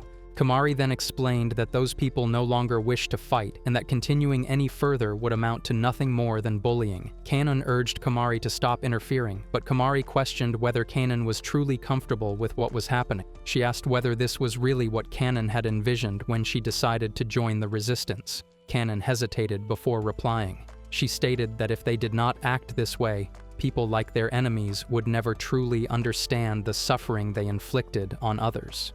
Itsuki agreed with Kanon, stating that she was correct. He said they were merely giving those people an opportunity to grow and that it was not bullying, but education. He explained that they were teaching others the pain they themselves had suffered so that those people could experience it firsthand, claiming it was the best way to help them grow. Kamari shouted that it was all a lie and argued that although they had suffered pain, they were now hurting others in the same way. When they offered her the power to hurt others, she refused and burned the pill in her hand. Itsuki laughed and remarked that now he understood the situation. He said it seemed he had been fooled and that Kamari was a spy sent by the executive committee. He added that he had known the executive committee would make a move sooner or later, and it appeared that this was their move. He then instructed the others to infiltrate, divide, and destroy, claiming that such underhanded tactics were exactly what the executive committee would use. He ordered everyone not to be deceived and falsely declared that Kamari was the spy sent by the executive committee. Kamari protested that it was a false and baseless accusation, but Itsuki responded that he had sensed something was wrong from the beginning, especially with Kamari's teammate, Kuju. He questioned that if Kuju was truly the fallen hero, how he had been able to prevent Itsuki's space-time transfer. He pointed out that not many people, not even A-rankers, could stop it so quickly. Therefore, he concluded that Kuju must be someone of a much higher level, possibly even a member of the Academy Executive Committee. Kanon stepped forward and insisted that it was not true, saying Kamari was not the kind of person who would become a spy. However, Itsuki reminded her that she had been on their side and that they had even made an exception to allow her, an A-ranker, to join them. He said it was shameful that she had forgotten that favor. Although Kanon denied the accusation, she could not accept the idea that Kamari was a spy. Itsuki assumed that since they were best friends, it was natural for them to protect each other. However, he stated that if Kanon chose to side with Kamari, she would need to return what they had given her. Confused, Kanon wondered what she was supposed to return. Itsuki replied that it was the reincarnator they had given her. He said that if she was going to join her best friend, she would no longer need that power. With trembling hands, Kanon agreed and returned it, while Kamari looked saddened by the situation. Itsuki added that Kanon should not throw it away, as she was smart enough to remember the pain, suffering, and fear she had endured. He warned that if she returned to her weak self, she would suffer the same fate again. However, he also told her that if she stayed with them, she would never fear an enemy again, because they would support and protect her, as true friends should. After saying this, he pushed her to the ground and demanded to know what she would choose. Kanon apologized to Kamari, admitting that she was not as strong as her. In response, Kamari called Itsuki the worst and attempted to slap him. However, he stopped her and mockingly suggested that she should conserve her strength. He then ordered the others to take the spy away, saying that he would interrogate her later. As she was being taken, Kamari reassured Kanon that everything would be fine and declared that now it was her turn to save her. Meanwhile, the scene shifted to Kuju, who was desperately trying to locate Kamari and the others, but could not find a single sign or trace of them. He realized that they were likely in a different dimension created through magic, and that barriers had probably been set up to prevent detection. Additionally, the Academy's barrier that surrounded the forest was interfering with his search. Because of these layered obstructions, he understood that determining the coordinates leading to their base would be extremely difficult under such circumstances. For a moment, he considered burning down the entire forest to make the search easier. However, he knew that doing so would only create more problems for Kamari and Felis. Kuju tried to calm himself down and began searching for another possible solution. As he focused, he sensed that someone was following him. Without turning around, he asked how long that person intended to keep following him. When he finally looked back, he realized it was Hina. He wondered why she was trailing him without attacking and why she was not even attempting to conceal her presence. He recalled that he had already given her the bonus monster points, so he questioned what she could possibly want from him now. Hina replied that she did not want the points.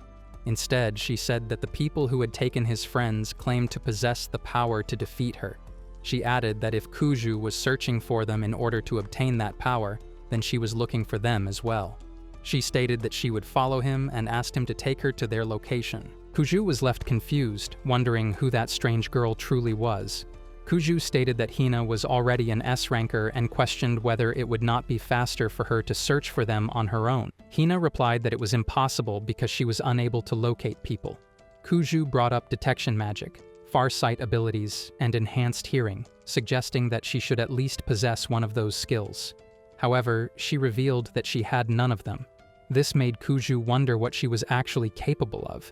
He then remarked that although she could kill enemies, she still needed a way to find them first. Hina asked how they could search for the enemies quickly, adding that she would simply follow him. Kuju agreed to search for them himself, but pointed out that running around aimlessly would be pointless. He explained that even if he managed to locate them, they would detect him with magic before he could get close and would teleport away, just as they had done before. He insisted there had to be a better method than such ineffective attempts. Suddenly, Hina's stomach growled. Kuju asked if she was hungry, but she responded that she had already eaten. When he asked when she had last eaten, she revealed that it had been a week ago.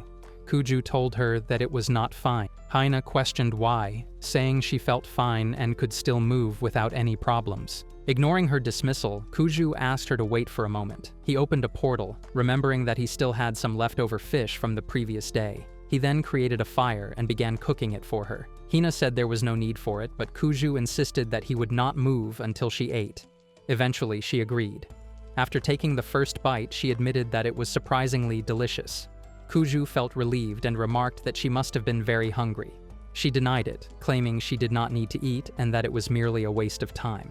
Kuju replied that if she intended to follow him, he did not want her stomach growling and attracting attention, regardless of whether the enemies used detection magic. He added that just because she could endure it did not mean she should neglect eating, sleeping, or exercising. As a human, she should not live that way. Hina did not understand and asked why she should not. Kuju responded that he could not explain it perfectly, but if she abandoned the human way of living, she might eventually lose her humanity. He admitted that he was repeating the words of his mentor, who had once told him that no matter how strong he became, he must never lose the part of himself that made him human. That was the reason he had been able to grow stronger without losing sight of who he was. He concluded that even if they obtained monstrous power, they did not need to become monsters themselves. Hina said that she found it strange because Kanan had told her the same thing before. Kuju asked about Kanan, and Hina replied that Kanan was her only friend. However, she did not understand why Kuju cared about her situation since her problems were her own and had nothing to do with Kanan. Kuju responded that Kanan was worried about her precisely because they were friends. Hina argued that she was stronger than Kanan, so it felt strange for Kanan to worry about her. Kuju explained that strength did not matter, nor did logic or reasoning. People simply could not help worrying about those they cared about. They did not want them to get hurt. They only wanted to see them safe and happy. That, he said, was what it meant to truly care about someone. Hina seemed to understand and asked whether Kuju felt the same way, since he had the same expression Kanan used to have. She wondered if he was worried about the person he was searching for. Kuju admitted that he was. He said that the girl he was looking for was much stronger than him, yet he could not stop himself from worrying about her because he loved her. Hina quietly concluded that Kuju was just like Kanan.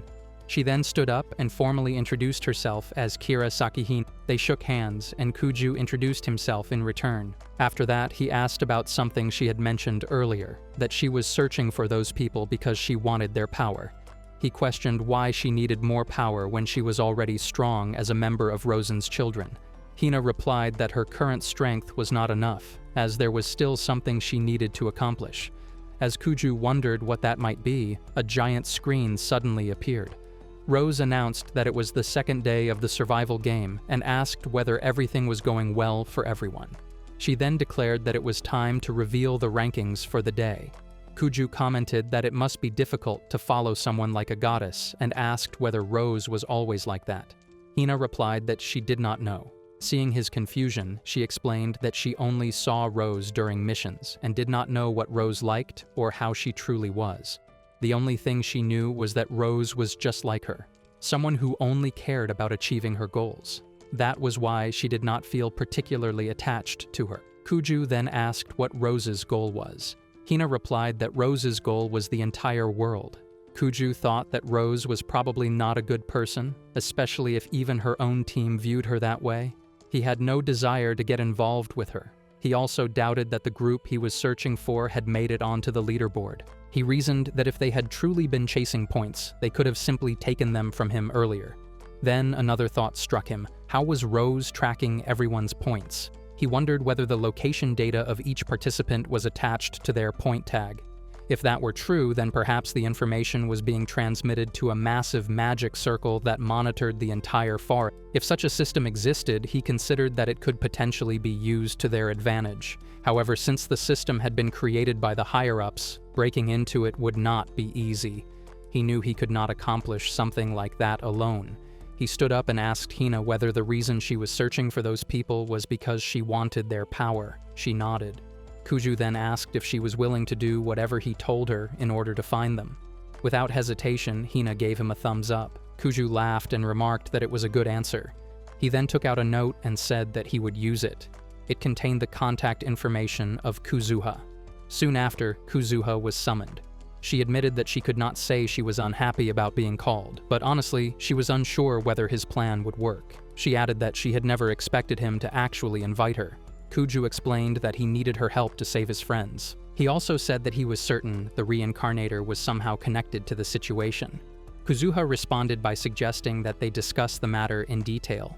Kuzuha wondered what they needed and thought that since Kuju had called her there, it must mean that he had made contact with the mastermind behind the reincarnator. Kuju agreed and explained that they had been attacked by an unknown group the previous day. He pointed out that the attackers had not been afterpoints, which led him to believe that they were the ones spreading the reincarnator. Although he admitted he could not be certain, he said that his plan required the help of the executive committee. He added that even if he had to use heavy-handed tactics, he needed Kuzuha's cooperation. Kuzuha, however, was not convinced and asked where the proof was. Kuju thought it would not be easy to persuade her and admitted that he did not have any proof yet, but he was confident that with the help of the executive committee, they could pinpoint the location. She questioned whether he truly believed that would be enough to make the executive committee act. Thinking that Kuju was smarter than that, she asked him to tell her what he really wanted. Kuju then revealed that Kamari and Lala had been kidnapped. He said that if Kuzuha helped them find their location, he would promise to uncover those responsible for spreading the reincarnator. Although Kuzuha was worried, she still refused. She admitted that she liked Kuju, but not enough to help him without a good reason. She added that if he intended to use her, he should have offered something more compelling. Kuju told her not to worry. At that moment, Hina approached and said she had something more enticing to offer, urging Kuzuha to cooperate. Kuzuha coldly asked whether they planned to force her if she refused. Kuju wondered what they would do next. In the end, Kuzuha surrendered and agreed to help, realizing she could not defeat the legendary Hina, an S-ranker, while she herself was only at the bottom of A rank. However, she turned to Kuju and asked why Hina was following him and whether he knew her well. Kuju replied that Hina was one of the Rosen children and an S-ranker, which was all he knew. Kuzuha then revealed that Hina was the strongest S-rank in the entire school and wondered what kind of magic Kuju had used to tame the strongest hero so effortlessly. Hina mentioned that Kuju had given her delicious food. Upon hearing that, Kuzuha laughed and remarked that Kuju had simply tempted Hina with food. Hina immediately denied doing anything like that. Kuzuha then stepped closer to Kuju and commented that he was in quite a favorable position since Hina stood above both the executive board and the academy, possessed exceptional talent, and did not care about anyone. She added that Kuju had truly struck gold. Kuju wondered what she meant, but Kuzuha dismissed it as none of her concern. She then asked him to tell her what he wanted her to do, saying she would simply follow his lead. She guessed that he probably intended to destroy the large magic circle that the executive committee was using for surveillance. Kuju agreed and asked whether she had some kind of mind-reading ability. She denied it, explaining that it had not been difficult to guess. She stated that Kuju's goal was clearly to rescue his loved ones and, more than anything, to determine the enemy's location. However, she explained that it would be impossible to search the entire field because of the massive magic circle the executive committee had set up underground. Instead of destroying it, she suggested that they use the large magic circle in reverse. She reasoned that if they succeeded, the outcome would be far more advantageous for them. Kuju agreed and urged her to head quickly to the control point of the magic circle. However, she stopped him, saying she needed to clarify a few things first. She explained that since they were now working together, if Kuju were caught, she would also be implicated. Moreover, there was currently a power struggle within the executive committee. She warned that if a low-level member like her made even a small mistake, she would be swiftly eliminated. Finally, she concluded that for both their sakes, they were currently facing 3 major problems. She explained that first of all, as Kuju had suspected, she did have the authority to enter the control room where the large magic circle was located. That meant they could bypass security along the way. However, they would still have to deal with the students inside the control room, the maintenance team, and the stationed guards. In total, there were around 30 people. Although many of them were non-combatants, they were still skilled members of the executive committee, so they would have to handle all of them carefully. Secondly, she explained that even if they managed to subdue the people inside quickly enough to prevent them from calling for help, regular patrol units would still arrive. The patrol interval was only 3 minutes, meaning they had to complete everything within that short window. Thirdly, she said the biggest problem was whether Kuju could even use the large magic circle properly. She told him it was not an easy task. It required 5 people to supply magical power, and another 10 just to operate it. Moreover, they did not even know where Kamari and the others were. It was safe to assume that the kidnappers were hiding in one of the blind spots of the barrier. To locate them, they would need to refine and improve the magic circle's formation, something that had taken the entire barrier team a whole month to construct. She questioned whether Kuju was truly capable of doing that. Kuju calculated the 3-minute time limit and recalled that he had once defeated 30 heroes within that span. He concluded that after subduing the people in the control room, he would only need to take control of the magic circle, refine its formation, and scan the entire forest for Kamari and the others. Though it was an extremely difficult task, he agreed to take it on. Kuzuha commented that there was a determined look on Kuju's face. She wondered whether Kamari and the others were truly that important to him, or if something even more valuable had been taken. Kuju ignored the remark and urged her to hurry. She agreed and snapped that they should move. Moments later, the magic circle activated, transporting the 3 of them directly in front of the students working in the control room. The students immediately looked furious. Hina instructed Kuju to handle the 16 on the left. Without hesitation, they charged forward.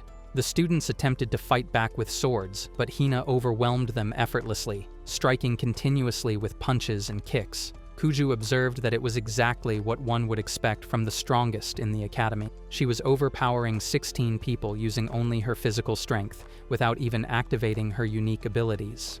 He realized he could not fall behind. He joined the battle, and together they subdued everyone in approximately 15 seconds. After the fight, Hina lifted one of the boys off the ground and remarked that she was genuinely surprised to see Kuju fighting so seriously. Kuju replied that he had simply been lucky. He then emphasized that the more important matter was for Hina to remain on guard, as the large magic circle formation was right in front of them.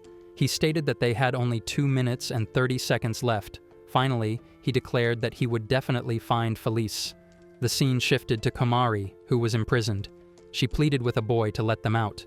The boy replied calmly that shouting would not help and that she should remain quiet.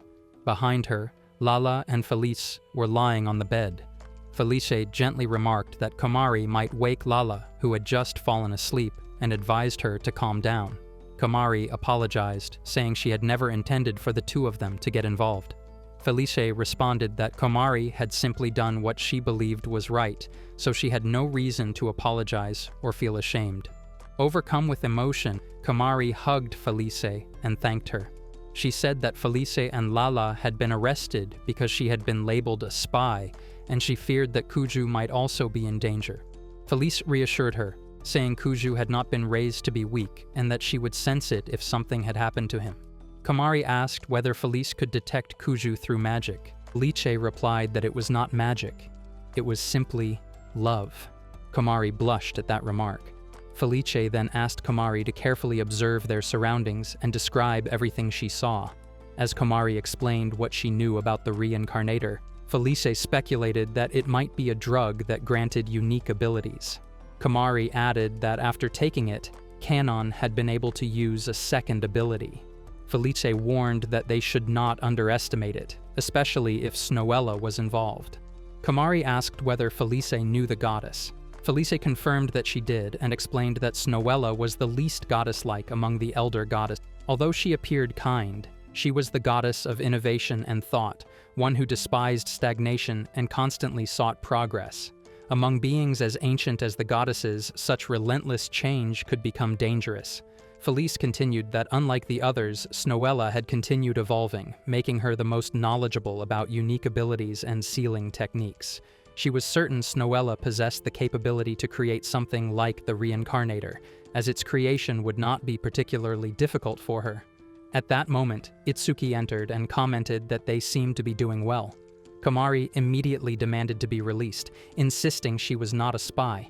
Itsuki replied that he already knew she was not a spy, nor was she corrupt. He explained that the executive committee was not foolish enough to send someone unqualified. Annoyed, Kamari asked why he was treating her this way. Itsuki responded that it was because she had been right. He admitted that what had happened was bullying and that such acts did not require power. However, he added that when someone as weak as she was dared to stand against others, even old friends, in the name of righteousness, it made her admirable, but also more dangerous than a spy. Confused, Kamari asked what he meant. Itsuki explained that while she might be righteous, they did not have the luxury to cling to righteousness and still achieve their goals. If she understood that, she would see the problem. Kamari declared loudly that she did not understand. She questioned what the purpose of their power was if it was not used to do the right thing.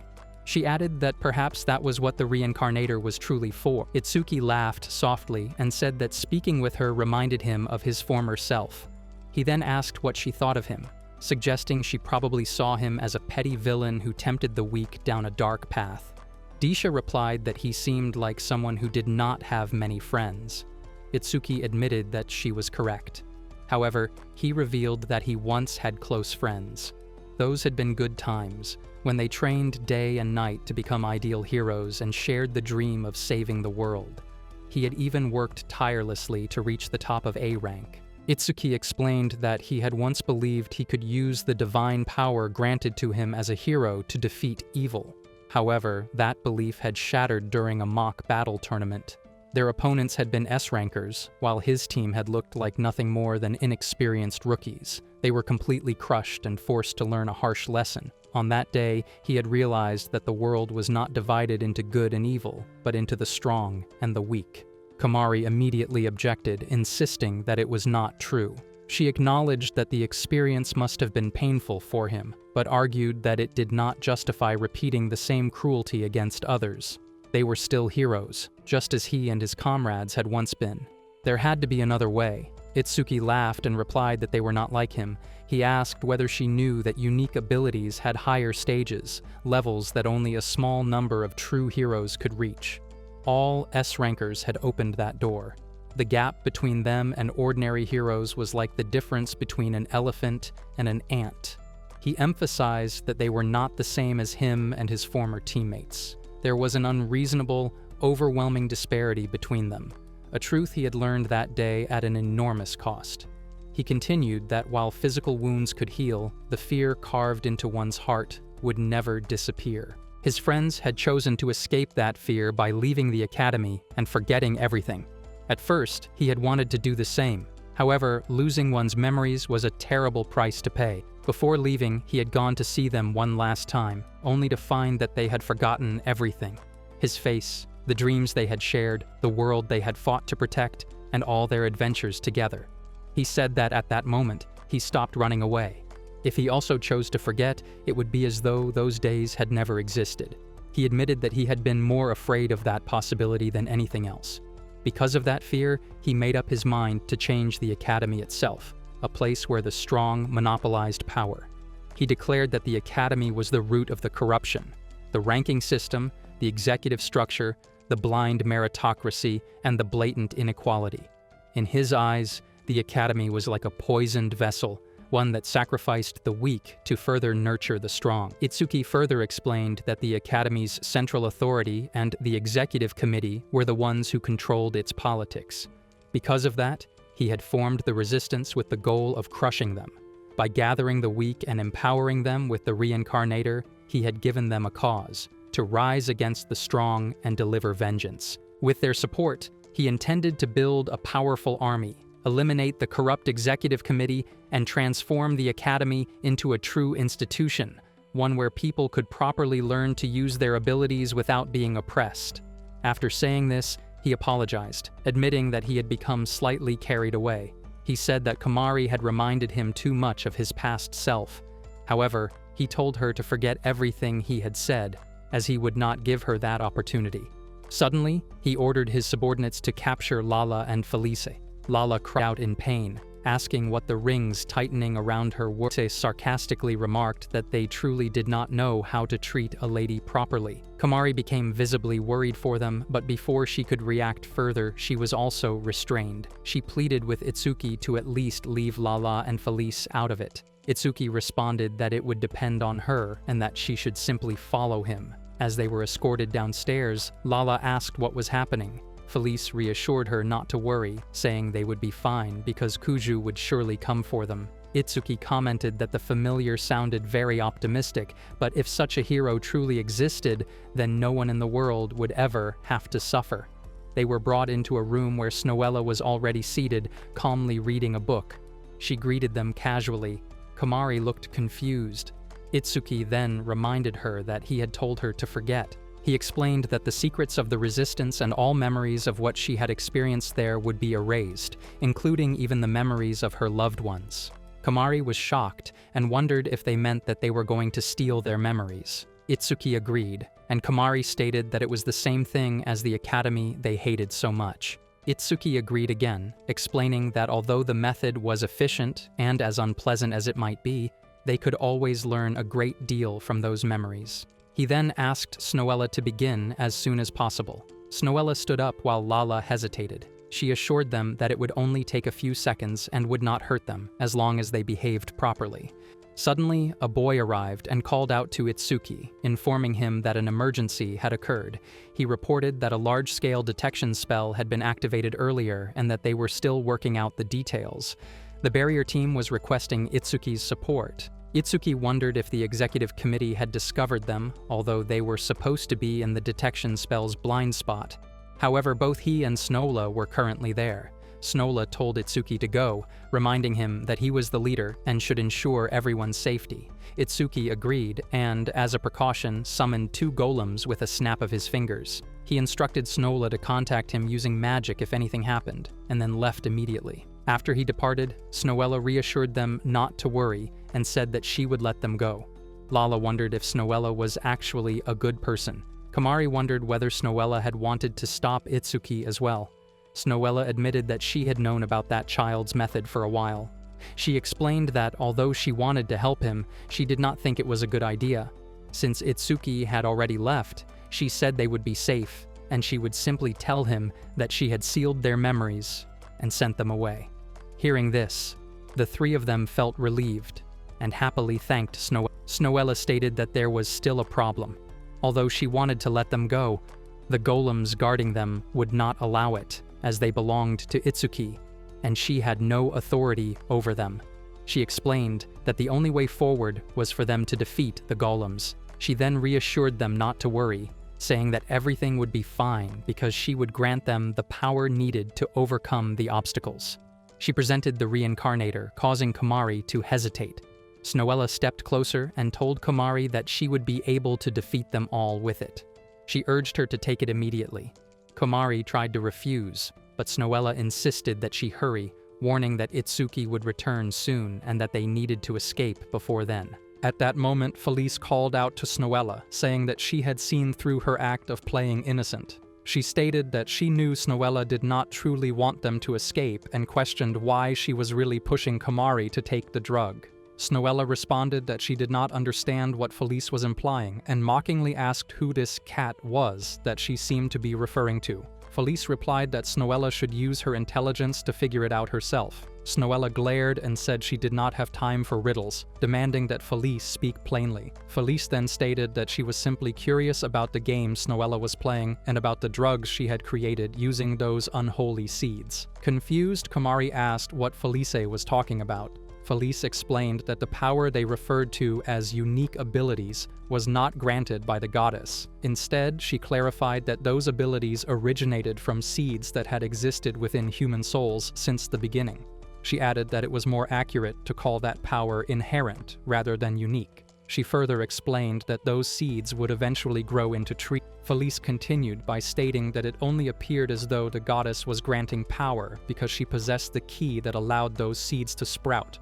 However, she pointed out that Snowella was using a drug called Reincarnator to bestow unique abilities, which was only possible because the drug had been created from human souls. Everyone was shocked, and Gita asked Snowella whether that would be right. Kamari then explained that the drug was made from human souls, which meant that they had used humans to create it, and even Kanan had taken something like that. Snowella appeared furious and declared that this was exactly why she hated humans. Kamari simply looked at Snowella, while Snowgla brought up morality and ethics, saying that such concepts were irritating and pointless. She argued that humans would disappear in less than 100 years anyway, so she questioned why it even mattered and why they could not accept her invitation. She asked Kamari whether that world was exciting, explaining that she was bored of everything: humans, goddesses, demons, and even the world tree, because everyone merely followed their assigned roles and were no different from golems. She added that there was no innovation or progress. All she could do was sprout the seeds of abilities and deal the cards. She complained that she was always forced to be the dealer and could never become a player, which made everything unbearably dull. However, she admitted that something interesting had happened recently: the rise of the Lost Demon Lord and the foundation of the Academy, and she had thought that something truly exciting was about to begin. Unfortunately, events had not unfolded as she had expected. Now, Snowella could not even force someone trapped there with her to accept a reincarnator, because goddesses were merely dealers and were not allowed to interfere with the players. Suddenly, she took out a gun and pointed it at Lull, wondering aloud how exciting things would become now. Lullaby was shocked. Snowella continued by saying that although they were forbidden from interfering with humans, they could still act against other goddesses. Gita replied that Snowella was willing to go to such extreme lengths just to make Kamari accept it, which showed how far she was prepared to go. Snowella responded that the experiment was for the sake of innovation and had reached its final stage, and she insisted that she would make Kamari take it no matter what. She then turned to Kamari and asked whether she truly cared about it. Before she could continue, Kamari agreed to accept it. Lala and Gita urged Kamari not to do such a thing, but Kamari assured them that everything would be fine. As she stood there, Snowella placed the reincarnator into Kamari's mouth, and suddenly a second ability manifested in her hand. Snowella stated that it was good that Kamari had finally obtained the crest of the savior, which she had always desired. Kamari was truly shocked to witness it. Snowella then declared that the real work would begin now. She explained that what she was about to reveal was the culmination of all her experiments, the doorway to a new world, and that a weak girl like Kamari would never be able to reach it on her own.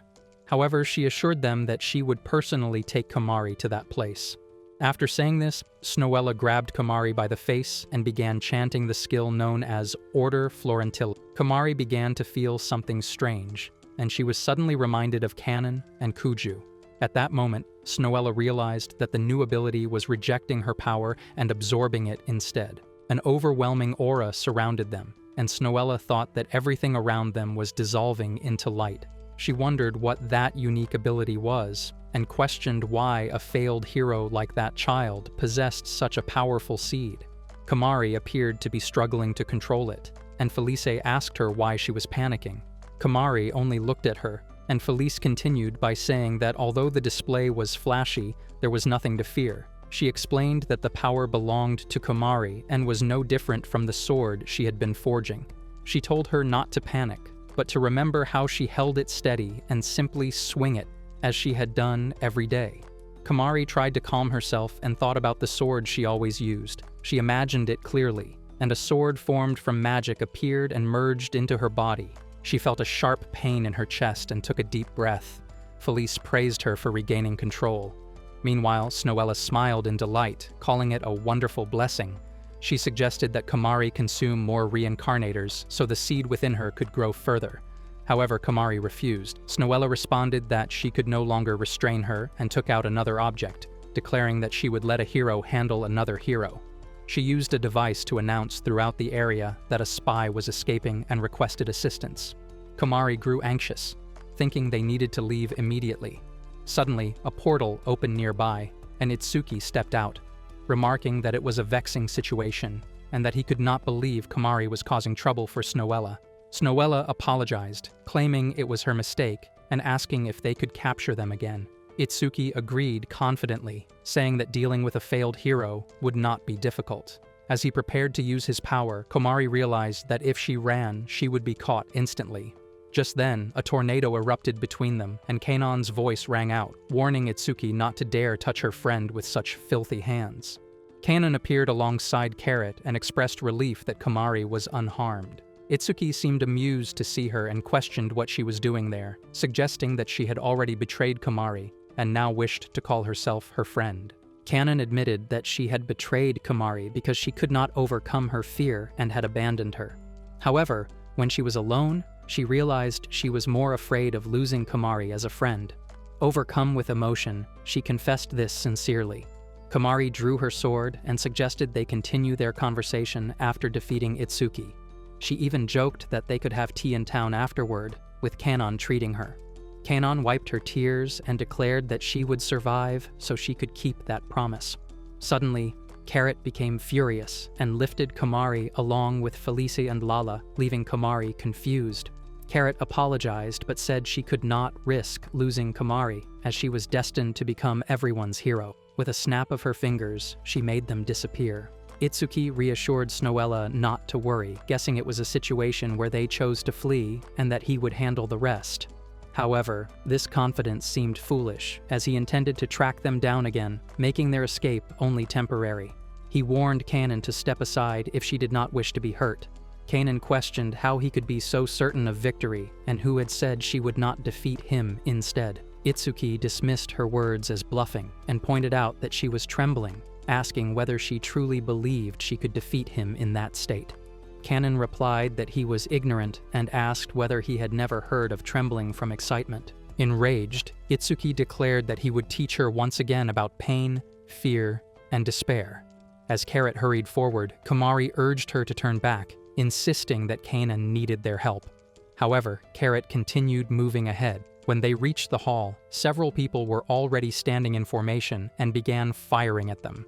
Carrot took the attacks directly and eventually collapsed. Kamari quickly asked Felis and Lala if they were all right, but Lala appeared injured. Kamari rose to her feet and told them not to worry, promising that she would protect them. Felis responded that although it was a good mindset, she did not think it would be necessary. At that moment, a door burst open, and everyone was stunned to see Kuju arrive. He apologized for being late. Lala and Felis were relieved and said he had arrived at the perfect time, though Lala teased him, saying he was already acting like a hero who always showed up late, even if he was 1,000,000 years early for that role. Kuju apologized again, explaining that he had come as fast as he could. He thanked Kamari for protecting them. As the opposing group reformed their formation and prepared to fire again, Kuju remarked that it seemed they would not have time to properly enjoy their reunion. Just then, Hina arrived and commented that Kuju had indeed been very fast. Lala observed that Hina was extremely strong, and Felis wondered where Kuju had found her. Kuju revealed that Hina was alive and currently fighting alongside him. Hina casually asked whether they should handle half of the formation again, and Kuju agreed as they prepared themselves. One of the men in the opposing formation shouted that they should not be afraid, claiming they had a reincarnator with them and would defend their base to the death. Kuju calmly asked everyone to give them a minute, assuring them that they would finish quickly. As the enemies fired, Kuju and Hina rushed forward, with Kuju reminding her not to kill them all. Their swift kicks and weapon strikes left Kamari and Lala astonished. After overwhelming the formation, Kuju suggested they leave the rest to the executive committee. However, Kamari insisted they wait because Kanon was still fighting alone, and they needed to help her.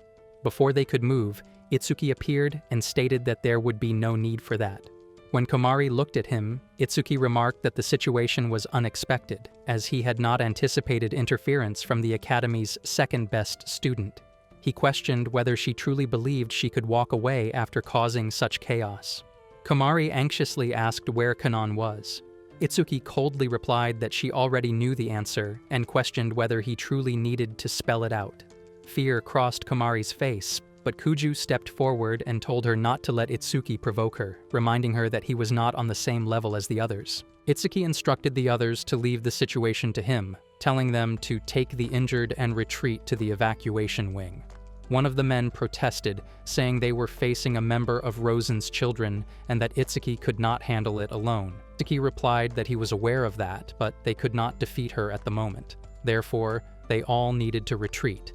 He added that the enemy had likely set up a teleportation spell to prevent escape, so they should focus on disabling it and protecting Snowella until the retreat was complete. He assured them that he would buy enough time. The men agreed and carried the injured away. Kuju then asked Felis whether that man was their leader. Felis confirmed that although he was not the creator of the plan, Itsuki was the one using the reincarnator, making him the real threat. Itsuki then introduced himself coldly, saying he had not expected that their friend was affiliated with the academy. Kuju calmly responded that Itsuki had misunderstood and that it was merely a coincidence. Itsuki dismissed the explanation, saying it did not matter, especially since Kuju had brought along the academy's second-best student. Kuju wondered aloud whether Itsuki had some history with Hina. Hina simply stated that she wanted that power. Itsuki responded that he did not understand why someone like Hina would desire the drug. However, he declared that he would never give it to her, as he intended to reserve it for his comrades and would rather die than hand it over. Then, with a cold expression, he added that if she truly wanted it, she was free to try and take it by force. Without further warning, he launched his attack, catching them off guard. As he unleashed his power, everyone was stunned. Their eyes were drawn to the savior's crest glowing on Itsuki's hand. Itsuki proudly declared that it was the culmination of all the power he had gained from the reincarnator and told them to savor it. Kamari wondered whether that was all of the reincarnator's power, and she thought that if they used it excessively, it would be dangerous. Itsuki agreed, explaining that normally it would cause an overdose that drained their strength and led to death, but he claimed he was the only exception. He stated that this was because of his original unique ability, Abyss Wayfarer, which was a highest-level growth skill capable of adapting and evolving to any situation. He added that it was a perfect match for a reincarnator, as it not only granted resistance to overdose, but also removed the 15-minute time limit of the drug. Furthermore, he explained that the unique abilities granted by the drug became permanent, and the more he used them, the more they evolved. Kuju thought that Itsuki could permanently acquire various abilities and develop them, which would make him quite troublesome to deal with. Hina then called Kuju and told him to move ahead, saying that she had some business with Itsuki and that Itsuki also had something for her. She thanked Kuju for bringing her that far. Kuju agreed and said that he would go ahead, hoping that she would stay safe. Hina told him not to worry, assuring him that she was strong enough. Itsuki wondered what made them think that he would simply let them pass. Kuju replied that Itsuki would have to deal with him as well. He laughed and agreed to let them pass. Felice wondered whether Itsuki was afraid of Kuju. However, Itsuki clarified that he did not want them to escape, but he had no problem letting them go since he could find them later. He also mentioned that he did not want anything interrupting his fight with Hina. Kuju became curious about the history between Itsuki and Hina. Kamari urged Kuju to get going, and Itsuki told Hina that they were finally alone. Before he could finish speaking, she attacked him, declaring that it would all be over. Although he blocked the attack, he was unable to withstand it and was struck against a wall. As he tried to get up, he remarked that Hina was truly impatient and that they would eventually end up killing each other, so they might as well talk a little beforehand. He added that there was something he really wanted to ask, whether she remembered him. When she asked who he was, he laughed and said that he was certain she did remember him, though perhaps not clearly. He then launched a surprise attack from behind, declaring that they should begin. He managed to land a strike, but as the smoke cleared, he saw that Hina was standing at a distance without a single scratch. He wondered whether her ability nullified other abilities and concluded that he should attempt physical attacks instead. He drew his sword and slashed at her, but she struck it away, sending it flying. Itsuki admitted that her skills were impressive and noted that she must have trained extensively. He then created a duplicate of himself to attack her from behind as well. She dodged and moved some distance away, and she remarked that she had avoided that attack too, asking whether he was surprised. Itsuki explained that it was his alter ego, another ability he had obtained as a reincarnator, which allowed him to create perfect replicas of himself. He added that more replicas were on their way. Originally, the ability had been limited to working only on inorganic objects, but he had evolved it to such an extent that the replicas were now almost indistinguishable from the real one. Hina felt that it was truly unsettling. All the replicas attacked her at once, each wielding different weapons. She shouted that it was enough and remarked that Itsuki was becoming increasingly annoying. She then unleashed her power, causing the weapons of 2 replicas to disappear instantly. The replicas stared in confusion as black mist surrounded the area, and they wondered whether she was nullifying Itsuki's ability. Suddenly, one of the replicas fainted. Shortly afterward, another collapsed lifelessly. The remaining clones were left bewildered, as they had not seen any visible injuries. Since the other replicas appeared completely fine, they questioned why only those 2 had died. They speculated whether it had been caused by her touch. Itsuki admitted that the situation was no joke, and acknowledged that Hina was the 2nd strongest in the academy. He then revealed that Kamari's true unique ability was instant death. She used her power to rush at Itsuki and attack him. Itsuki raised 3 walls to block her assault, but she threw a punch that destroyed all 3 instantly. He attempted to strike back, yet his attack vanished before reaching her. Itsuki remarked that her ability was truly troublesome. Both her attacks and barriers seemed to carry an instant kill effect, which made the battle extremely inconvenient for him. He began attacking her from multiple directions, believing that his unique ability was meant to bring evolution to its owner and that death was essential for evolution. He reflected that shells had become hard, insects had learned camouflage, and birds had grown large wings, all as a result of evolving to overcome death. In the same way, he believed his unique ability grew stronger every time it was blocked, shattered, or even destroyed. The longer the battle continued, the stronger he would become, and soon even the Academy's 2nd strongest would be nothing before him. However, when he attacked her again, his strike disappeared once more. Itsuki wondered why he had not bridged the gap in power despite accumulating enough time and death to evolve. Refusing to believe it, he launched another attack, causing a massive explosion. Thinking the fight might finally be over, he was shocked when she emerged completely unscathed. She calmly declared that it was over and demanded the drug. Itsuki accused her of being selfish and questioned whether she was afraid of how quickly he was growing. She mockingly asked whether he was truly growing at all. Enraged, he told her to stop being arrogant, insisting that he could now handle her attacks and would continue evolving until he won. She responded that he was completely wrong. She explained that no matter how sharp a mouse's teeth became, how strong its jaw grew, or how fast it ran, it could never defeat a bear. Itsuki was confused, and she revealed that the only reason he was still alive was because she had been holding back to avoid destroying the drug. Otherwise, she could have killed him at any moment. Suddenly, she appeared in front of him and grabbed his collar, stating that she could kill him anytime. He was utterly shocked. As his strength faded, he realized that Itsuki had effectively died. She wondered whether she should take the drug while he was still alive or after killing him, deciding that either way was fine since she did not care. In the end, he handed her a jar filled with the reincarnator drug, and she left him kneeling on the ground in defeat. Itsuki thought that he had tried everything, yet he still could not reach her. Hina calmly opened the bottle and poured all the reincarnator pills into her mouth at once. Itsuki was stunned and wondered whether she had not listened to what he had told her earlier, since he was supposedly the only one who could survive such an overdose. Hina chewed the pills without hesitation, almost as if she were testing whether it was real. Itsuki feared that if she continued, she would overdose and destroy herself. However, instead of collapsing, Hina felt a surge of magical power surrounding her, and the symbol of the ability vanished.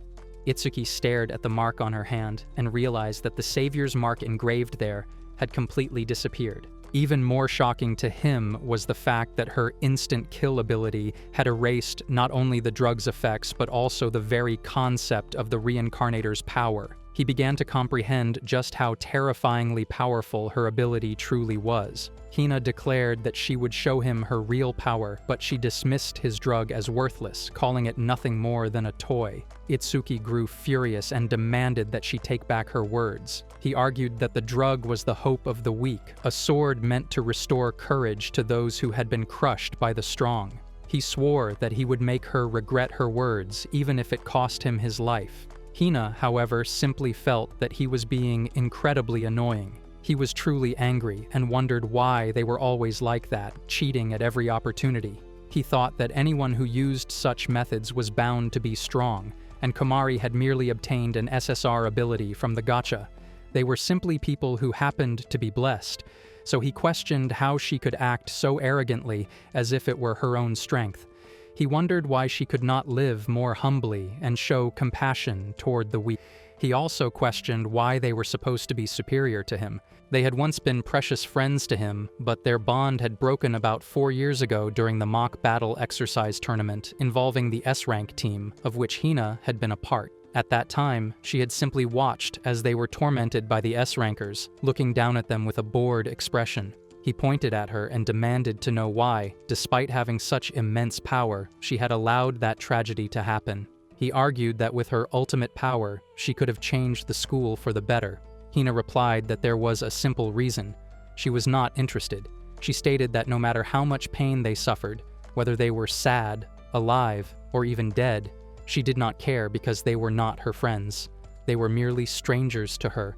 She then turned and asked whether he had anything else to say, adding that if he did not, she would leave. He understood the situation. He had once expected that they would stand together from the beginning, but they had always been on entirely different levels, and the voices of the weak could not reach those above. In his rage, he formed a magic circle beneath him and declared that it was fine and that they should move beyond that point. His voice was impossible to ignore. He unleashed his power, causing plants to burst from his back as he began transforming into a plant-like monster. He declared that this was what the top rankers saw from above. He felt immense joy as the origin seed was released, believing that he had crossed over to the next stage of evolution. Power overflowed within him, and he felt unstoppable. He wondered what such a being would be called. Perhaps a god. Hina responded that if that was what a god felt like, then such a god was truly disgusting. However, she admitted she was surprised that Itsuki had been able to achieve it. Finally, he apologized for keeping her waiting and told her that they should begin the battle. As he took a step forward, he suddenly collapsed. When he looked at his hands, he saw more branches sprouting from his body, causing him to scream in intense pain. Hina remarked that it was obvious someone as small and insignificant as Itsuki could not handle such an overwhelming amount of power. She stated that he was not a god, but merely a weak human. As Itsuki was about to be completely consumed by the growing tree, Hina rushed forward and slashed it apart. The tree began to disintegrate, leaving Itsuki's body lying nearby. She then declared that it was over. Itsuki laughed faintly and admitted that, in the end, he had simply been swayed by power, which was exactly like him. He said it was inevitable and that he was certain he must have looked ridiculous in her eyes. However, he told her to remember that sight, as it would represent her future.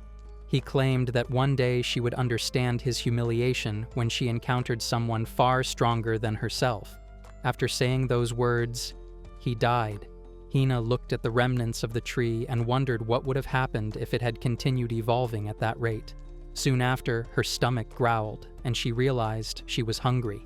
Meanwhile, Kuju and the others arrived at the hall on the lowest floor of the base, where Kanon was supposed to be. Kamari hesitated, as the place was extremely large, and they needed to rescue Kanon quickly. Felis mentioned that the resistance members were few in number and suggested that they proceed. Kuju agreed, stating that since he had been entrusted with Kamari's knighthood, he was obligated to help those he cared about. He silently hoped that Kanon would hold on until they reached her. Elsewhere, Kanon was captured and tightly bound with ropes.